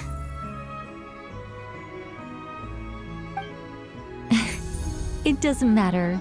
You don't need to understand it.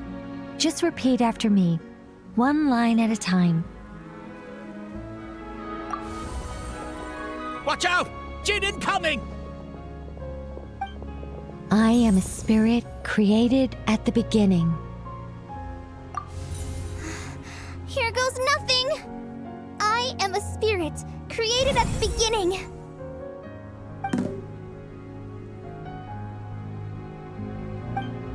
I am a flickering illusion.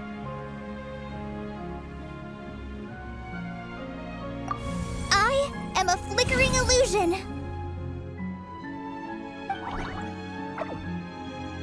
What's wrong, Plumpy? I've never seen you so agitated before. But how do you... Do you know what Kale is reciting? I am the shimmering light that flows from the eyes of the Creator.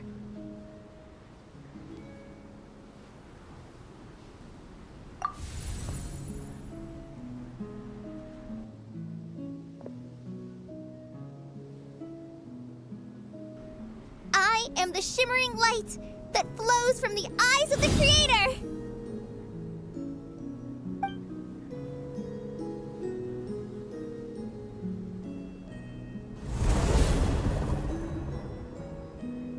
It's a song composed by the goddess of flowers, but very few records of it remain, even in historical texts. All we have is a few fragments. Is Kale an avid historian? Not to my knowledge. The Jinn have actually quieted down. Although... no, it's more than that. It looks like they're showing... submission. Clearly the songs left by the goddess of flowers have a soothing effect on them. At the very least, they're much calmer now. Really? Let me try. I am a spirit created at the beginning.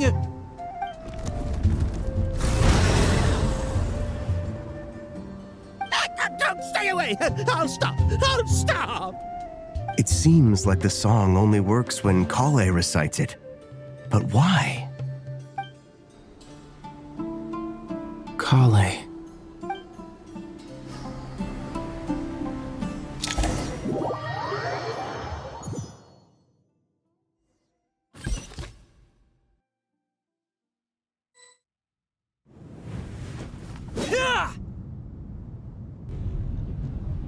Any luck?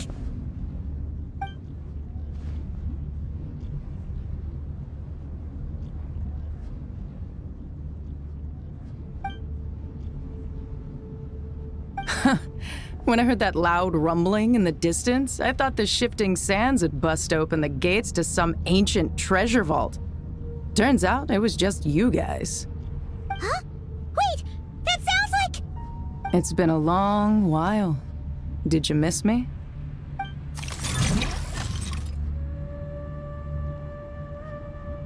Jet! Ben! Let's save the catching up for later. First, I gotta get you guys out of there. This should be the right mechanism. Ben, can you handle it?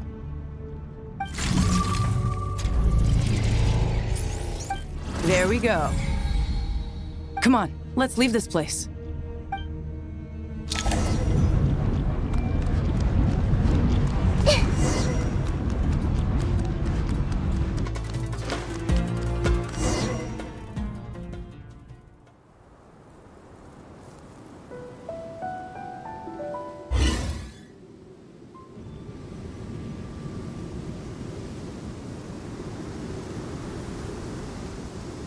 Huh! Those Fatui sure made themselves scarce. It's like they were never here. The Fatui? They came to the desert again? Yep. No idea what they're planning this time. They were being very coy about it. How have you been, Jet? Well, since we last met, I've started my own band of mercs. We've actually made quite a name for ourselves. Oh, yeah. On a slightly different note, I have some good news. I finally took care of Masaira. Not much to write home about. It was just another day. Found his hideout. Dragged him out of his cozy little bed. He tried to talk me into seeing his point of view, as usual. But I'm way past that by now. There was nothing he could say to save his life. What about you guys? Bet you'd forgotten all about me and Ben, huh? Of course not! We're super duper best friends! Wow. Sounds like I should make time to visit some other nations too. Anyway, what brings you to Gurabad? Oh, right. Paimon almost forgot. We're here to look for Lilupar. Oh, that bottle? Yeah! We need her power to calm the Jinn and stop the sandstorms. Here's hoping we actually manage to find her, after all the trouble we've been through. Surely, with everything's been going on in Gurabad, she must have woken up, right? Only one way to find out.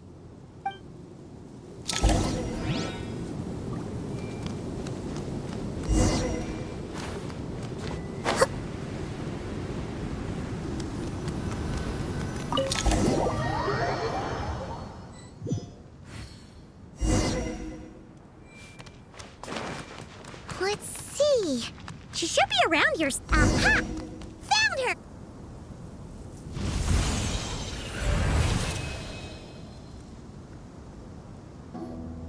Lilupar! What a long dream that was. It's been a while, my master. Oh, and you're here too, little wildcat. The four of us back together again. Imagine that. After we last parted ways, I merged with the land beneath Gurabad to suppress the dark calamity stirring in the depths. It rekindled the flame of vengeance within the Jinn, depriving Gurabad of any hope of peace. I fought against it for a long, long time, until one day, I sensed a change in a foreign land to the west. Suddenly, the pitch-black abyss fell silent.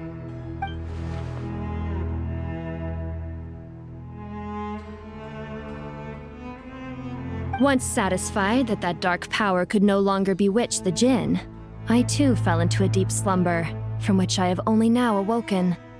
Why have you returned to Gurabad, my master? And why is my sand-swept homeland in disarray once more? Well, basically, Sumeru's in danger and a lot of our friends are affected. Some bad guys messed around with Irminsul and now they've released the Jinn in here. We managed to chase off the culprits, but we have no idea how to seal this place back up and stop the sandstorms. Child's play. I shall quell the Jinn and scatter the storms. Thank you, Lilupar. No need to thank me, my master. I have granted many wishes in my time, and this was the most trivial of them all.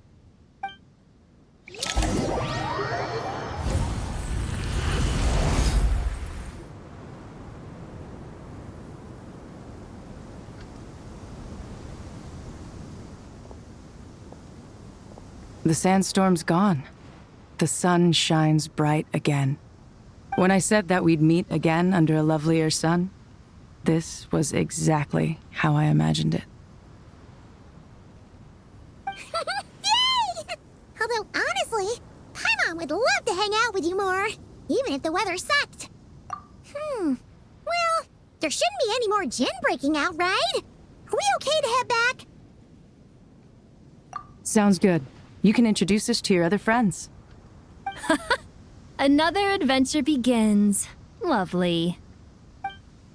The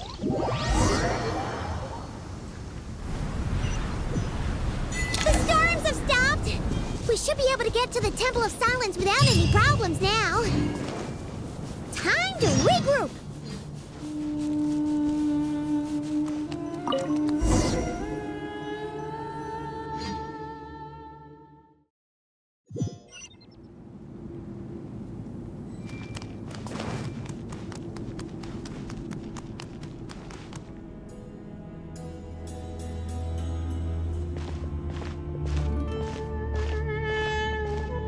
So, this is the Temple of Silence. I've heard the Nagarjanites mention it in passing, but I never imagined it would be this big. It's colossal. I thought the temple moved to the rainforest ages ago. When did they scamper back into the desert? I don't know. This plan sounds a little too risky for my liking. Even in King Deshret's day, this was experimental technology. We have no idea what could happen if we activate it. Well, unless you know of another viable alternative for the Akasha terminal, I'm afraid this is our only option. The plan is sound, and the risks are manageable. However, if we are to proceed, we must act quickly. The scale of this project is enormous. Even with Kave, Faruzan, and every other scholar of mechanics working on it full-time, the proposed modifications won't happen overnight.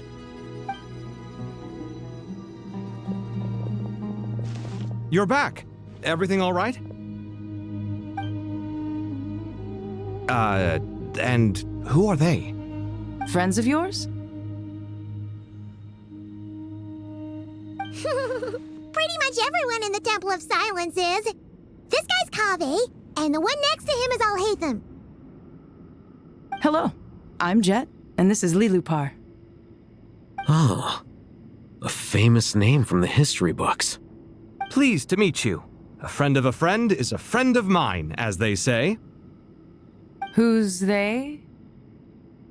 Huh? Do people not say that? Not in the desert. Friends you can trust, but friends of friends? Gotta keep an eye on them. Still, I do trust the Traveler's judgment. I'm sure you're good people. The sandstorms have calmed down. I take it the Gurabad problem is resolved? What did you find?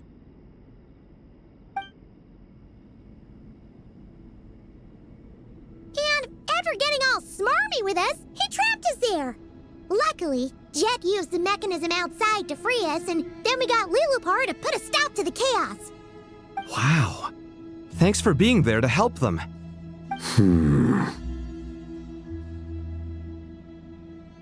So, this mystery man openly admitted that he was merely a Harbinger's subordinate. Yeah? Is there something weird about that?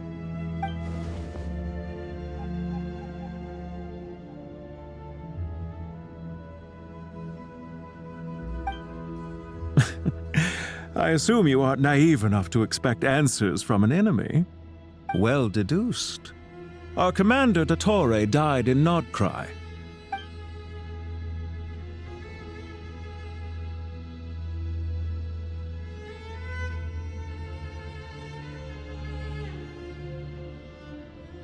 Are you wondering about his true identity? Or do you think there's a big conspiracy behind all this? I wouldn't go as far as to call it a conspiracy. Just the simple fact that having someone to shift the blame on tends to prove useful should trouble come knocking later. The most important thing for now is to solve the immediate problem. Perhaps that man knew you wouldn't have the resources to investigate his background and so didn't put much effort into disguising himself. This is all getting a little cryptic for me. I'll let you guys talk while I take a walk with Lilupar. Jet? Aren't you with the Blazing Beasts? What a coincidence. Didn't expect to run into you here. We're mercs. You can run into us anywhere. Who's this with you? So, did you find the solution you were looking for in the Temple of Silence? You bet we did. This place is incredible. It has everything. So far, we've discussed a plan and verified its feasibility. Building a new system from scratch is out of the question. So our only option is to modify the Akasha using certain resources we hope to find in the mausoleum of King Deshret. According to certain sources in the Temple of Silence, there is a core device in King Deshret's mausoleum known as Aru. Little is known about this device in academic circles, which suggests it was hidden quite effectively. If these sources prove correct, the energy contained within Aru may be sufficient to power our Akasha renovation plan. However, this raises difficult questions regarding technological integration. The sages are still debating it. Yeah, but I'm sure they'll reach a compromise once they've argued it out. The people of the rainforest are always cautious when it comes to desert technology. But times of crisis like this leave us with little choice. Wait, Paimon has a question. Is this the same Aru we've heard of before? It's sealed off, right?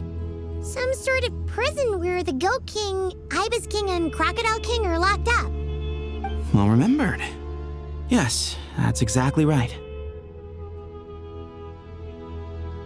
According to our records, Aru was the most brilliant creation King Deshret ever conceived of.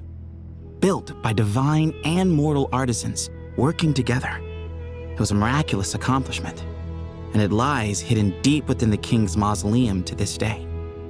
That being said, what Aru actually does and why it was built, those are deep secrets we are not privy to. Until recently, I wouldn't have been optimistic that the place even exists.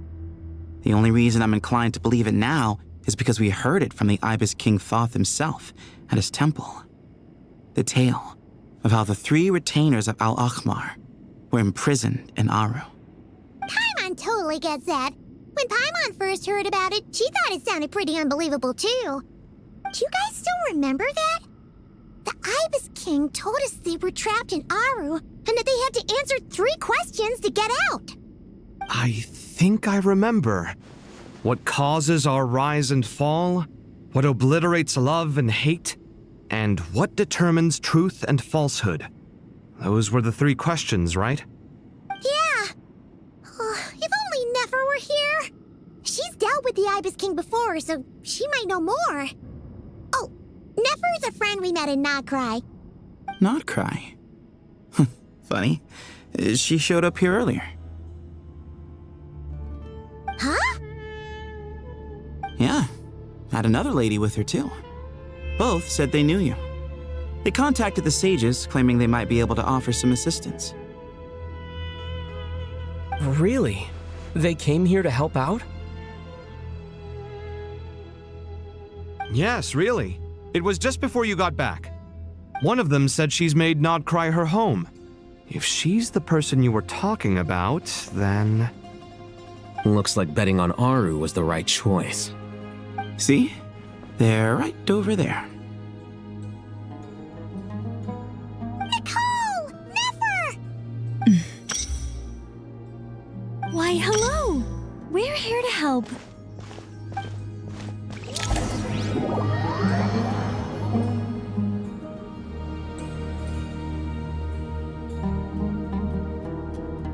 It's a good thing we left early.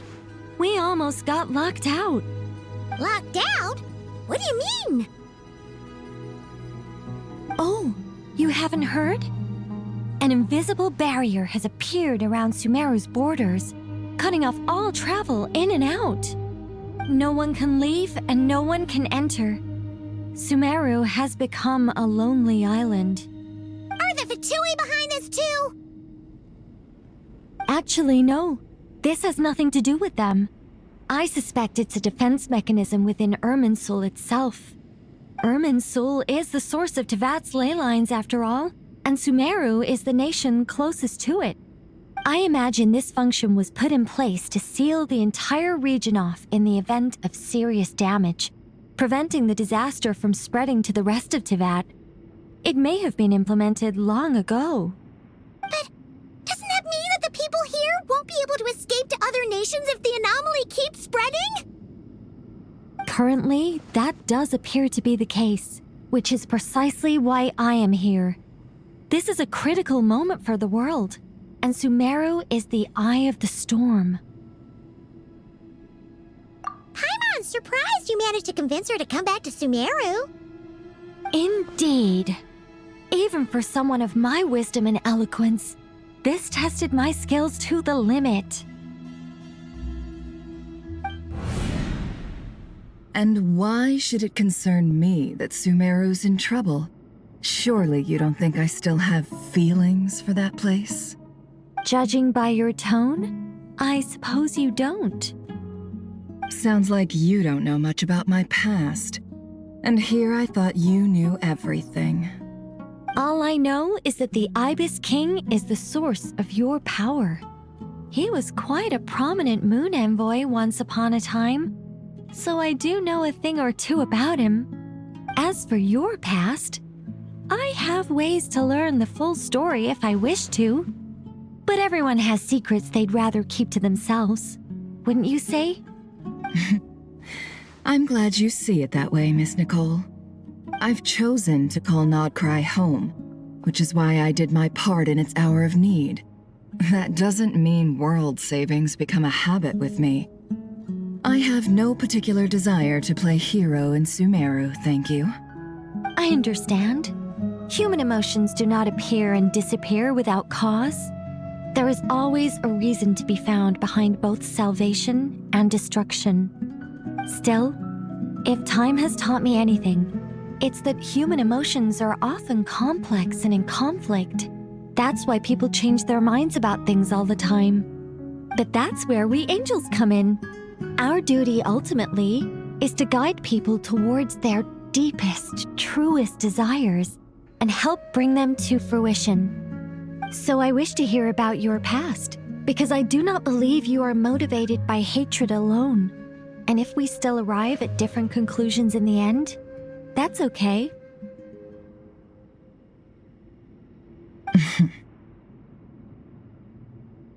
I refuse. Wait, what? But I set the atmosphere and everything. Isn't this supposed to be the moment when we finally open up to one another? Is it? Maybe I'm not so good at reading the atmosphere. You're right, Nicole. There's more to me than just hatred. Had it consumed me, I'd be left stuck in the past forever, never living in the present. But I don't think that your guidance can change my mind. The all-consuming sands, the bloodshed, both deserved and undeserved. Those old emotions cling to me like a shadow. Do you wish to shake them off? No. I hope to remember them forever.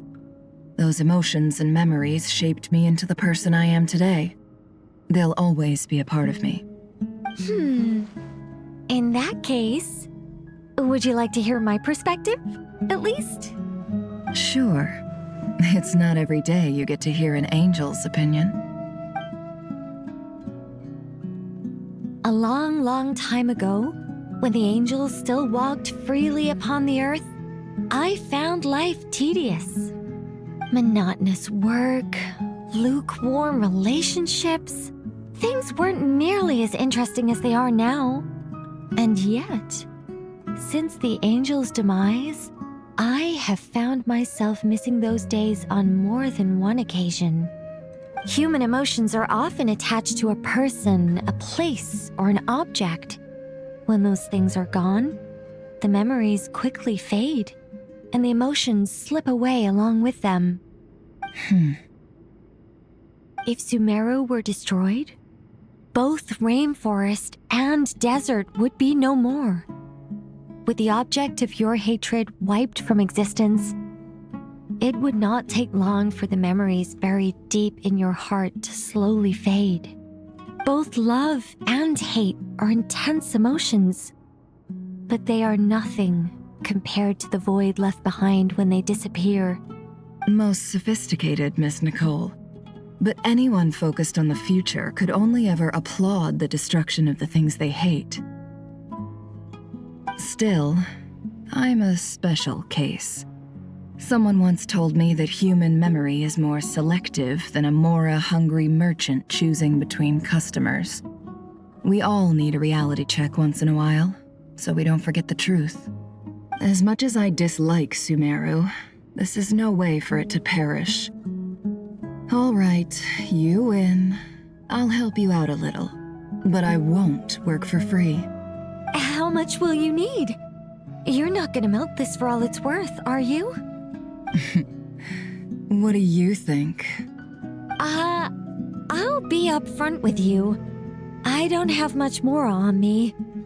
If that's what you need, I could borrow some from Alice. Or perhaps I could pay in sculptures. The ones I carve are actually worth quite a lot. Just cover my travel expenses. Huh? Is that all? That's all. Given all the people I owe favors to, I can just about justify a trip to Sumeru. Jahoda! Here, boss! What do you need? I'm going back to Sumeru for a while. While I'm away, you'll be in charge of the curatorium. Me? I'm in charge? Whoa! Don't worry, boss. You can count on me! And that was how the ingenious Angel Nicole brought you the perfect person for the job in your hour of need. Hip hip hooray! That was far more detailed than necessary. Not lacking in embellishment either. I never thought I'd return. Especially not the desert. But life doesn't always go as planned, I suppose. What's Candace up to? I don't think I've seen her yet. She is still taking care of things in our village. Should be joining us before too long.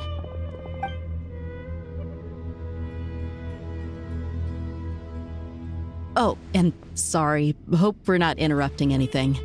We have some good news, though. We're planning to go to the mausoleum of King Deshret to look for the legendary Aru, then use it to try and restore the Akasha system. According to records in the Temple of Silence, the mausoleum houses something called Aru's Chute, which can be used to establish connection with Aru. We still have some time before we leave, so there's no rush. By the way, who are these two new faces? Just call me Nefer. I'm based in Nodcry. Did I hear you mention Aru? Correct. Well, I happen to have a connection with one of the 3 retainers imprisoned inside, the Ibis King.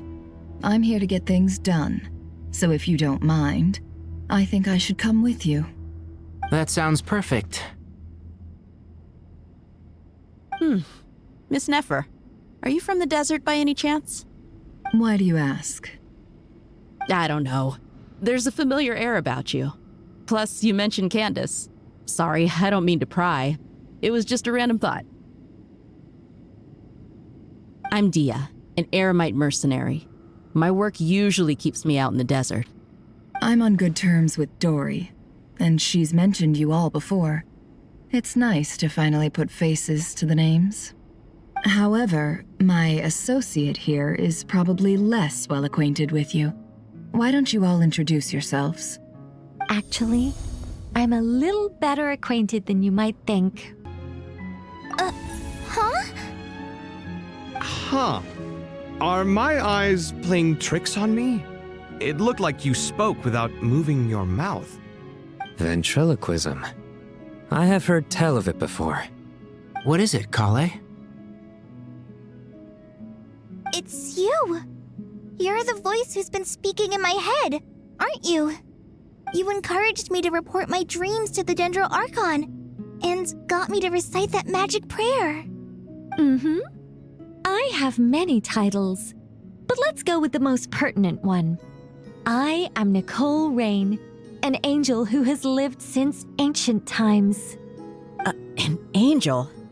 Sounds like a big deal, but, what exactly is an angel? Oh, Well, we're a rather long-living race of beings. Not gods, technically, but we can still tell you a lot of stories from ancient history. Yep, and she's also an amazing sculptor. You could say she's a real creative type.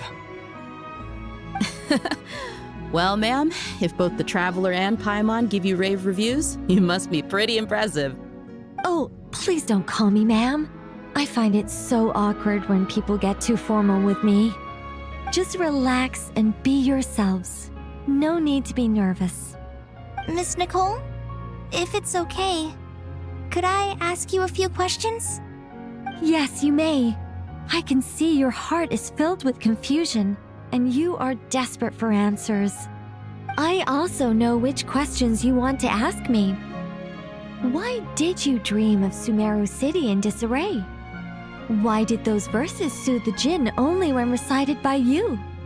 I can guide you to the truth, but it involves a personal secret of yours. I'd prefer to speak with you alone, if possible.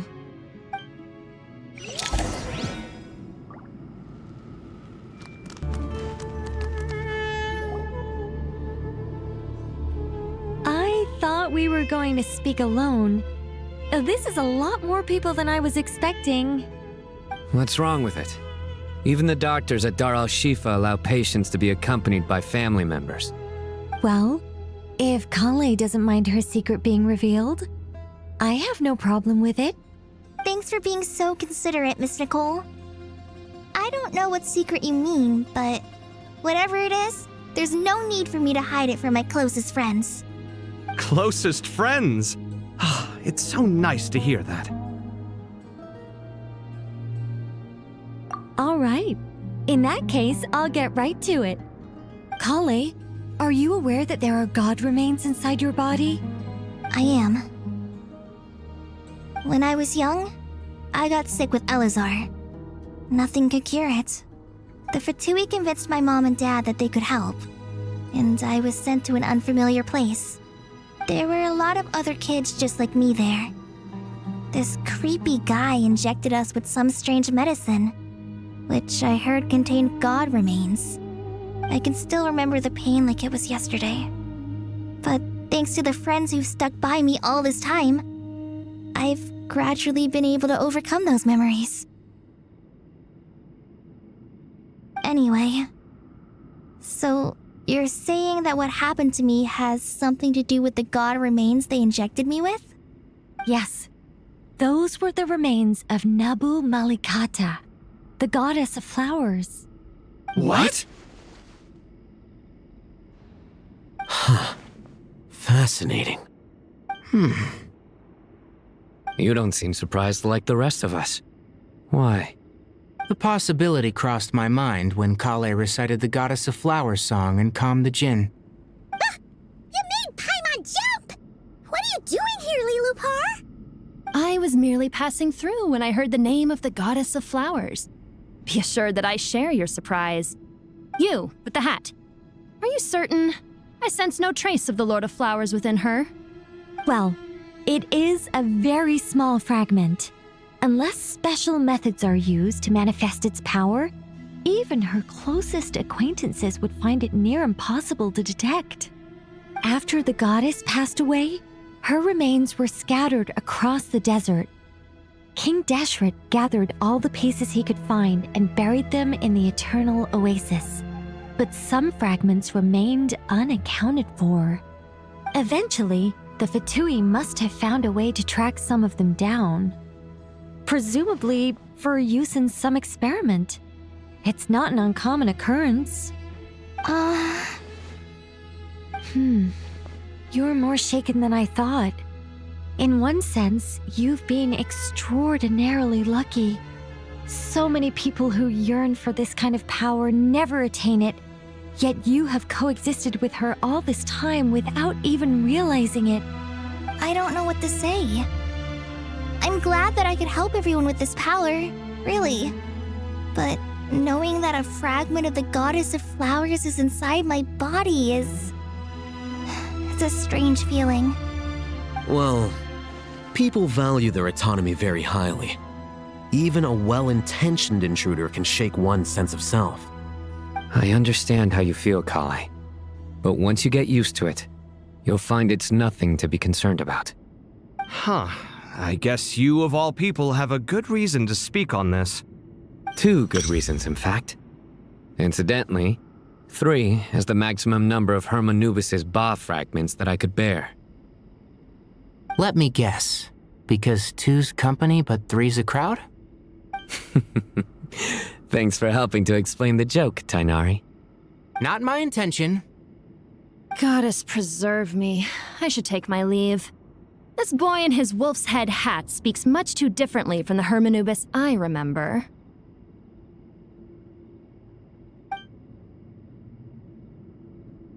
Kale, all I'm trying to say is, no matter how many Hermanubis fragments there are within me, you wouldn't think of me as Hermanubis. In the same way, you are simply you.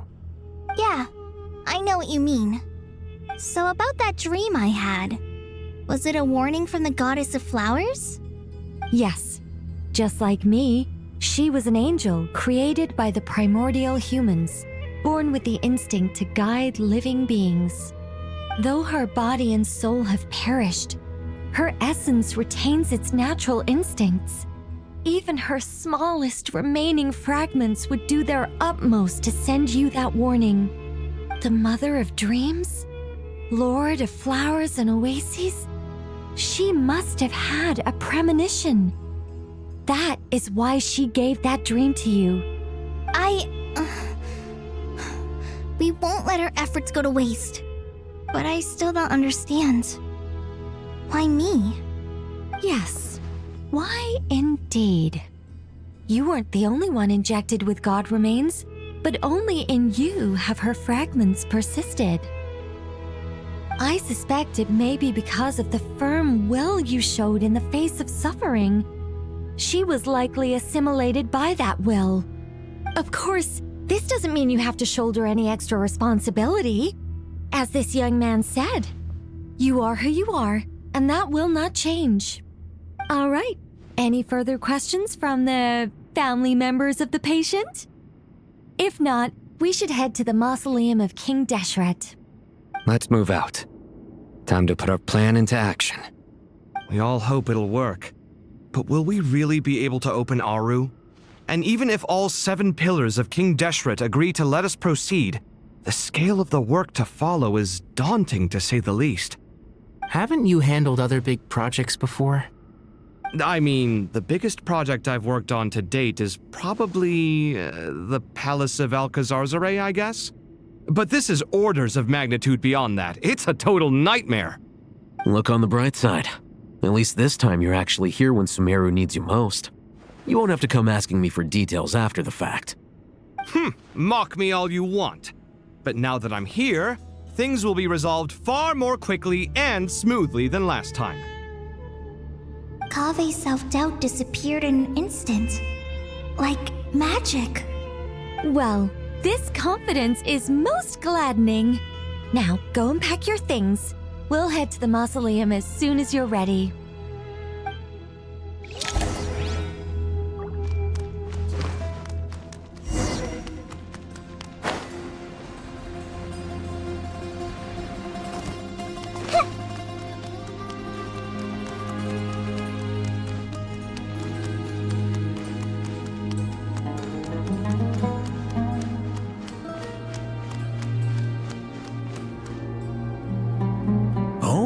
Miss Nicole, I heard you're a very talented sculptor. Is that true?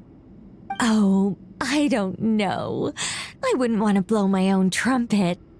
Honestly, even though Kasharawar is best known for its focus on mechanics, plenty of Kasharawar scholars are quite serious about sculpting as a hobby. So if they rate your work, that's enough for us. We just have to take a look. Who's we? Myself and a few other scholars. Kashif, Ganeshvar, come take a look. Oh, well, if you insist, I suppose there's no harm in showing you.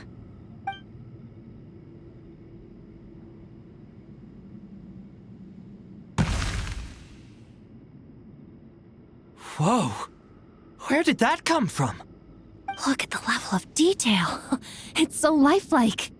The squirrel descends from the heavens like a champion, and the earth trembles beneath its feet. What do you think? Striking, isn't it? Kave? Kave, come here for a sec. Oh, and Madame Faruzan, didn't you used to study in our darshan? Come take a look. All right, but hang on a moment. I have to finish reviewing this proposal first. You called? What is it, youngster? This squirrel statue. Isn't it cute? Oh, a squirrel. I wouldn't say cute per se. The realism is what stands out to me. Were you trying to carve a statue of a hero, young lady? Oh, a hero? I suppose so. Actually, I didn't really have a specific theme in mind. I just started working on it, and this is how it turned out. I see. Well, do you tend to read novels about heroes in your spare time? As a matter of fact, I do quite enjoy those. Everyone loves a good tale of daring do, right? Then perhaps this statue represents the heroic tale you long to see deep down inside. Also on the subject of heroism, I feel that if the subject posed with a finger raised towards the heavens, it would lend a greater gravitas to the overall image. I'm sure some would call it cliché or old-fashioned, but not me. I think it would be a perfect fit. It has a certain classical beauty about it. Kaveh! Sorry, Madame Faruzan, I'm a little busy right now. Don't wait up for me. What a pity. That young man has excellent aesthetic tastes. I was hoping to ask him for his opinion. What a genius idea!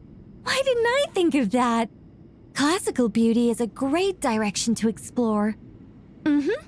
That's it. Once I get back, I'm going to sculpt a heroic squirrel pointing its finger towards the sky. Precisely. A declaration of victory. You understand my vision.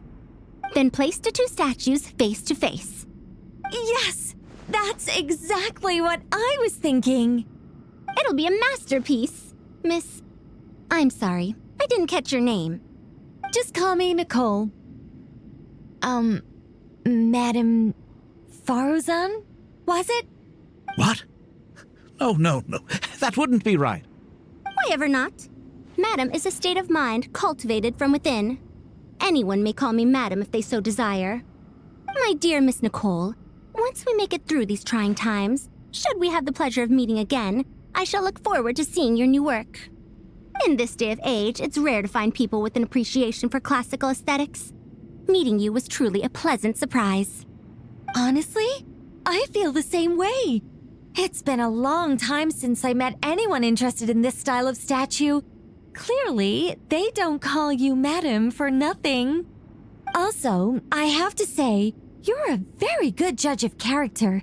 Because when I think about it, I really am someone who likes stories about heroes. That must be why I've quietly kept watch over generation after generation of them. Sorry, keeping watch over heroes? What exactly do you do for a living? Oh, never mind that. Let's not tell Madame Faruzan about Miss Nicole's true identity for now. Good idea. Let's limit the conversation to aesthetics.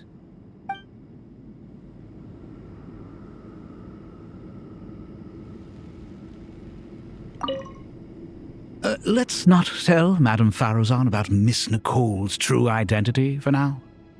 Good idea. Let's limit the conversation to aesthetics.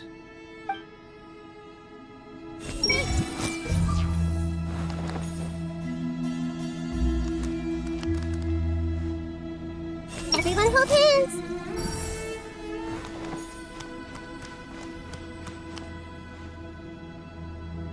Hey! What's wrong? You look a little depressed. Kale got a fragment of the Goddess of Flowers, and all I got was one of the 7 pillars who served under King Deshret. I lost out, didn't I? That's what you're upset about? You're such a child.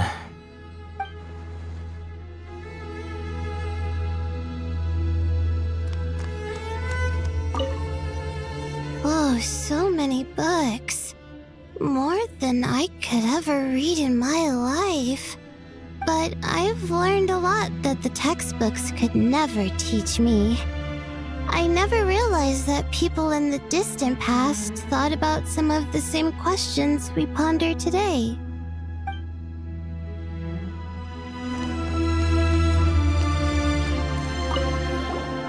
Paimon! Thanks again for your notes. I'm done copying them, so here you go. You're welcome. Just let Paimon know if you ever need help again.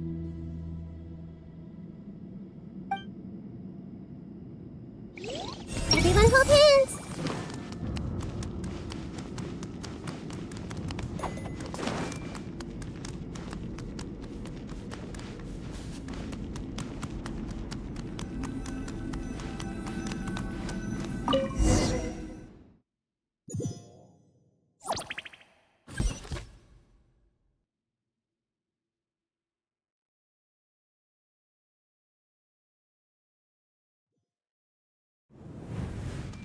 I hope everyone's ready. We'll be arriving at our destination very shortly.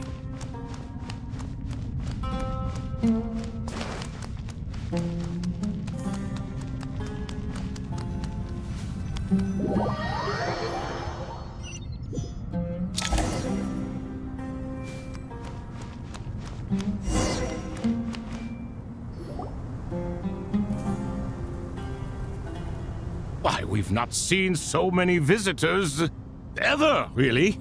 What is this place now, a tourist attraction? Ah, closer inspection reveals many familiar faces. To what do we dusty old fellows owe the honor? Surely you're not just here to chat. You surmise correctly. We are here to carry out a rather enormous project. Ho, enormous, you say? How large, then? Larger than the gaping void in our lives? Why, you've even put a smile on Goatee and Crocco's faces. All this activity is making for quite the special day.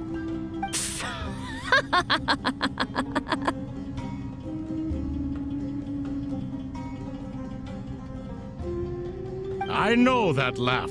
Lilipar? What on earth are you doing here? Oh, this is hilarious.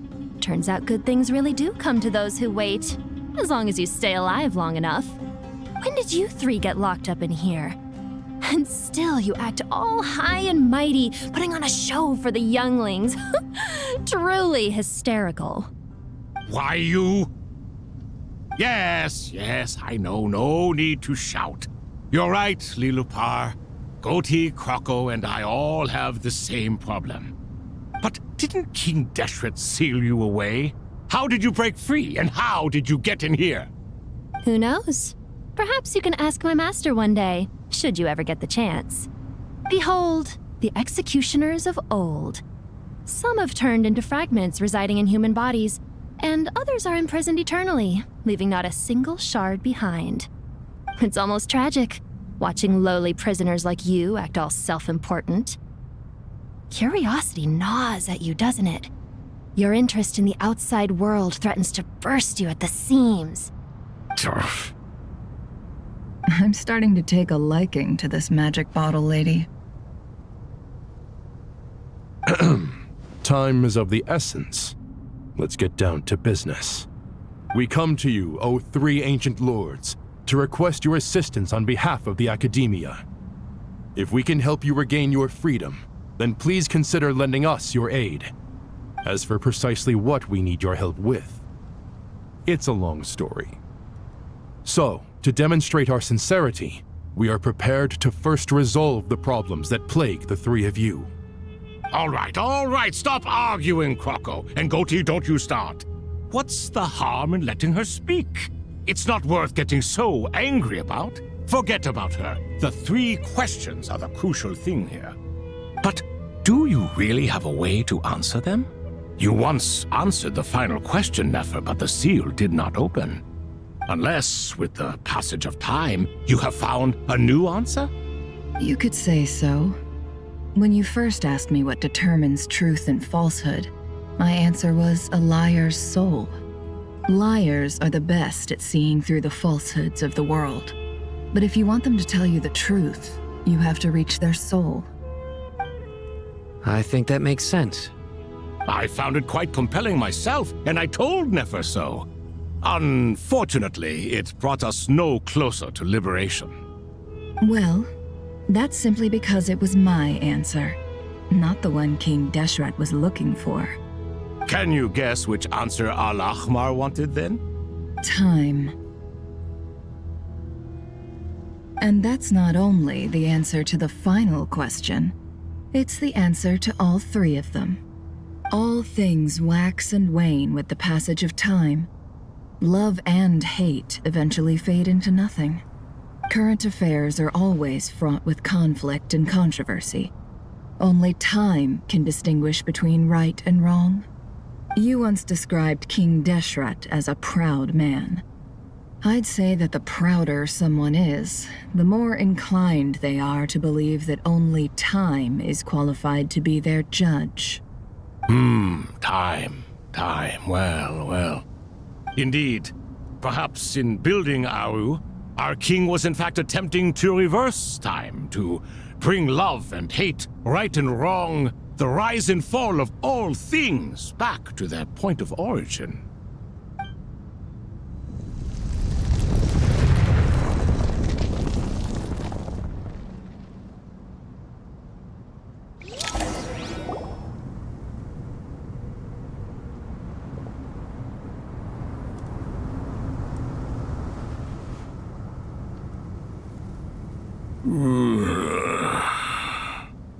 This is the most eventful day I have experienced in a long, long time. You have my sincere gratitude. Are those 3 of the 7 pillars? Turns out the statues were quite faithful to the source. You 3 seem to be in good spirits. Prison can help a person grow and learn to cherish what they have. Nevertheless, after everything you've done for me, I sincerely hope you never have to experience it for yourself. Hello, Nefer. It's good to see you, Thoth the Ibis King. Nice. Definitely puts my mind at ease, seeing you 2 getting along so well. Should we maybe introduce ourselves, or... Sure. I'm Sethos, the current leader of the Temple of Silence. This is General Mahamatra Sino, and this is the former Spantamad sage, Cyrus. But I'm guessing none of that means a whole lot to you. Everything is equally new to us, in truth. We've been gone from this mortal world for longer than you can imagine. Let's hold off on the introductions for now. We can always ask Nefer about you later. It'll give me something to talk about with my chosen disciple. You're like a helpless parent. Gods and people of yore are not necessarily welcome in today's world. Self-awareness is one of my finest qualities. I thought I ought to share its fruits with you 2. Is that so? Well, I think we'll take it in stride, just as we did with the 3 questions. Let's not forget, it was my persistence that won you both your freedom. Fair point. I have to applaud your persistence. And I must praise you for your wisdom. Now, state your wishes, young ones. I'm sorry? Why, your tremendous accomplishments deserve a reward, do they not? You must let us do something for you in return.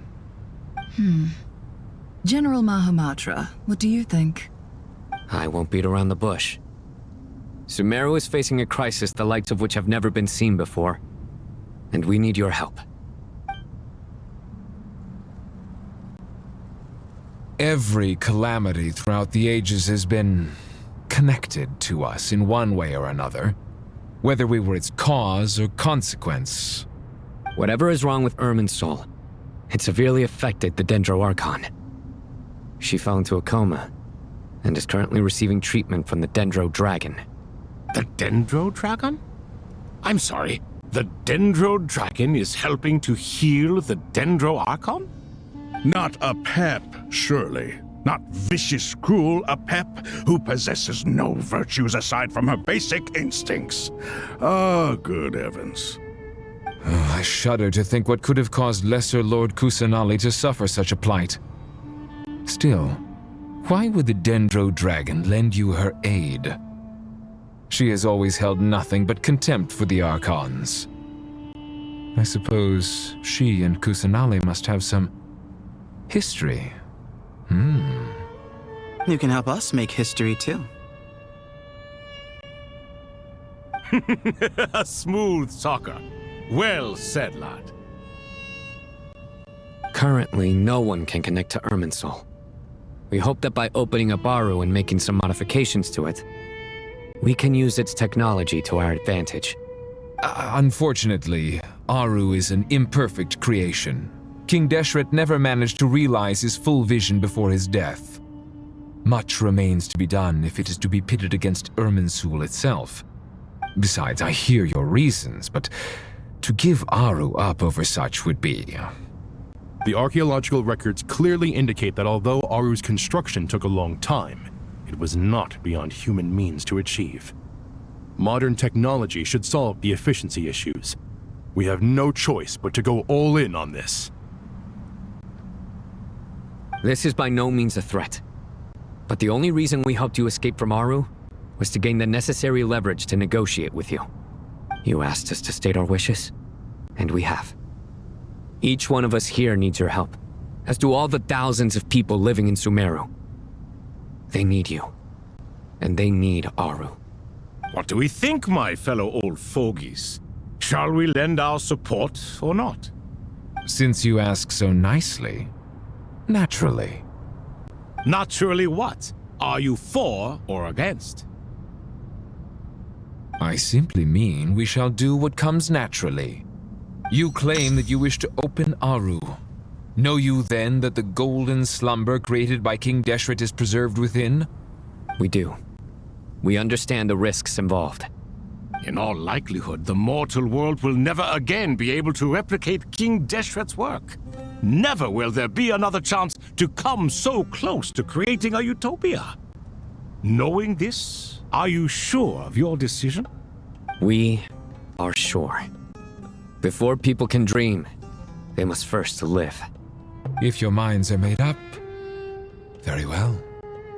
We shall summon our erstwhile colleagues to discuss this further. Saint Shezepank, Saint Bennu. Once you surrendered to silence and were buried with King Deshret. But now, we invoke the right to awaken you with our voices.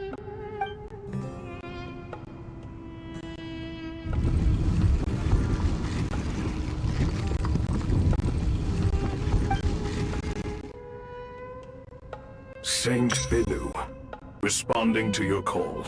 3 kings detected. Initiating autonomous will. Saint Shezbank, responding to your call. 3 kings detected. Initiating autonomous will. Ah, Lord Herreshoff. What a long time it has been. I trust you are keeping well. Then your trust in my well-being has long outlived your physical body. You have always opened with that same phrase, in life, death, and now even beyond. Al-Akhmar is long gone. What is the reason for this meeting? You're awake? Good. We are voting on whether to give the people of present-day Sumeru access to Aru and permit them to perform technological renovations. You have the right to support or oppose the motion. Aru is the pride of Al-Akhmar. Opening Aru requires the unanimous consent of the 7 pillars. I hope you have a convincing reason to present to us. Sumeru is currently in the midst of a major calamity. Let us not forget that while Al-Akhmar was a stern ruler, he was also a teacher of wisdom. A god without his people shall cease to exist, and King Deshret's greatest wish was to provide protection for his people. Let us then honor our God King's wishes as we consider our decision. I do not mean to mock these proceedings, but what is the point of a unanimous vote when we know that the last of the 7 pillars, the Dendro Dragon Apep, will never communicate with us? This will no doubt surprise your mechanical mind, and I have no intention of trying to persuade you it is true. But Apep is, in fact, healing the Dendro Archon as we speak. Huh? Can someone attest to this? Do we have any proof? I ask the 3 kings. Can any of you vouch for the truth of this claim? Naturally, the Ibis King, Thoth. What? It was Thoth's disciples who revealed the truth to us. We need not debate its veracity. Simply let Thoth bear accountability. That way the rest of us may have a clear conscience. Herreshoff, you diabolical fiend! I awakened our former colleagues for you, supported your opinion, and backed your decision. What sort of fiend would do that? I miss the days when Hermanubis was still around. At times like this, he would offer to take accountability. What are you trying to say? Is my word worth less to you than Hermanubis's? Hypocrite though you are, Lord Thoth, you are humorous in equal measure. How could we bear not to associate with a character such as you? I, Saint Shezpank, approve the Goat King's proposal. Since King Deshret is no more, we shall receive no reprimand for acting beyond our remit. Nevertheless, I sincerely hope that those before us understand the significance of what they intend to do. Remember, the moment that Aru is liberated, the myriad souls residing within the Golden Slumber will return to the ley lines. And once the ley lines flow again, these souls shall in turn be received by Irminsul. To take this step is to bring the perfect afterlife created by our king to a permanent end. We understand that well, and we have decided to proceed regardless. Furthermore, the contemporary human perspective would contend that confining souls in this way is no act of benevolence. The deceased have a right to rest in peace. King Deshret's creation is clearly a place of rest and peace. It is just that many do not see it this way. But no matter. Saint Binu approves. Hermanubis' representative and the Dendro Dragon Apep made their choice ahead of time, while the Goat King, Ibis King, and Crocodile King have also granted permission to liberate Aru.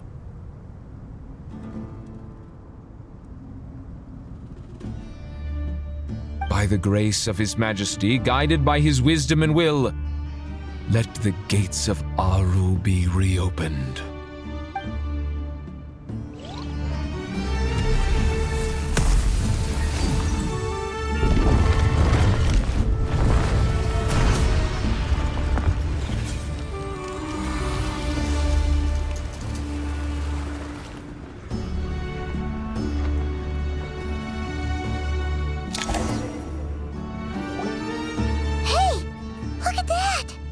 What's this? Are we under attack? No. Wait, it's... Here you are. Through the sands of time. I see you. Father. Father, is it really you? It's Chet's father, Jibriel! That's right! He entered the Golden Slumber, didn't he? I smell blood and sand on you. You've grown, strong as a wild beast, and without shedding a tear. You have to leave, don't you? Please, just answer me this. What should I do for you? This meeting is a blessing from the gods. My soul, once imprisoned along with that of Samael, is finally free. I am truly grateful for the chance to see you again. That the dead should meet the living is itself a miracle. One brief, precious moment is enough. Enough to set my heart at ease. Do not weep for me, Jet. I know you will accomplish many great things in your life. You will go further and climb higher than I ever did. All I ask is that you take good care of yourself.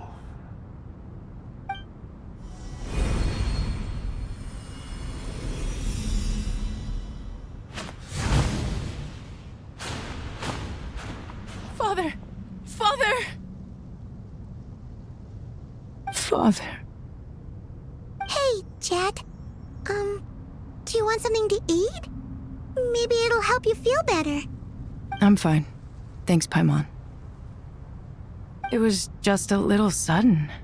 The chance to see my father again meant the world to me. He was trapped in the Golden Slumber for our sake.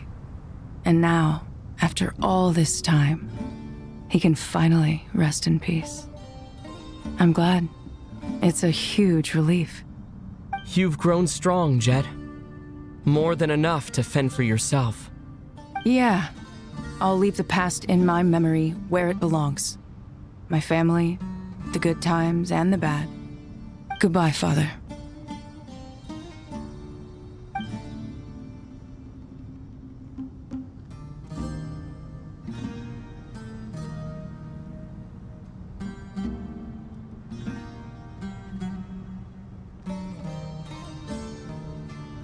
Ah, me, what a touching reunion that was. It seems we did a good deed today. We three retainers, once imprisoned for our iniquity, are surely the least qualified to judge whether this deed is good or bad. Either way, Aru is open. Now you have your opportunity, and with it, whatever trouble may ensue. Although Aru was created by a god, human craftsmanship was nevertheless required to build the gate that connects it to this world. Perhaps the relationship between gods and humanity follows a similar principle. As for your proposed renovations, we cannot determine which functions to keep or discard. Proceed as you see fit, but please entrust the task to your most accomplished scholars, or Bennu will be most displeased. It matters not. The Ibis King shall be accountable if any problems arise. Ibis, you chose to take on disciples, and so it follows that you must accept the risks of associating with humans. If I'd known you'd be like this, I would have locked all of you away in Aru, never to leave again for all eternity. All of us? What does this have to do with me? Vilify me no further. Scholars, since you have liberated Aru, allow me to present you with a gift. Using Aru's power, we shall install a defense mechanism at our king's mausoleum. You must be guarded even against Irminsul itself. This shall afford you some convenience. Unseen and unheard. From this moment forth, none may by sight or hearing perceive anything said or done within the mausoleum. Amazing. And all this is achieved just with the power of Aru? With technology from the heavens, the possibilities are endless. Just because King Deshret did not use it for this purpose does not mean that it cannot be done. So, marvel away. This is the reward you have earned. All right. Well, that resolves the issue of confidentiality. What about the technical side? Do we have the manpower? Why, yes. I've already contacted them. They'll be here soon.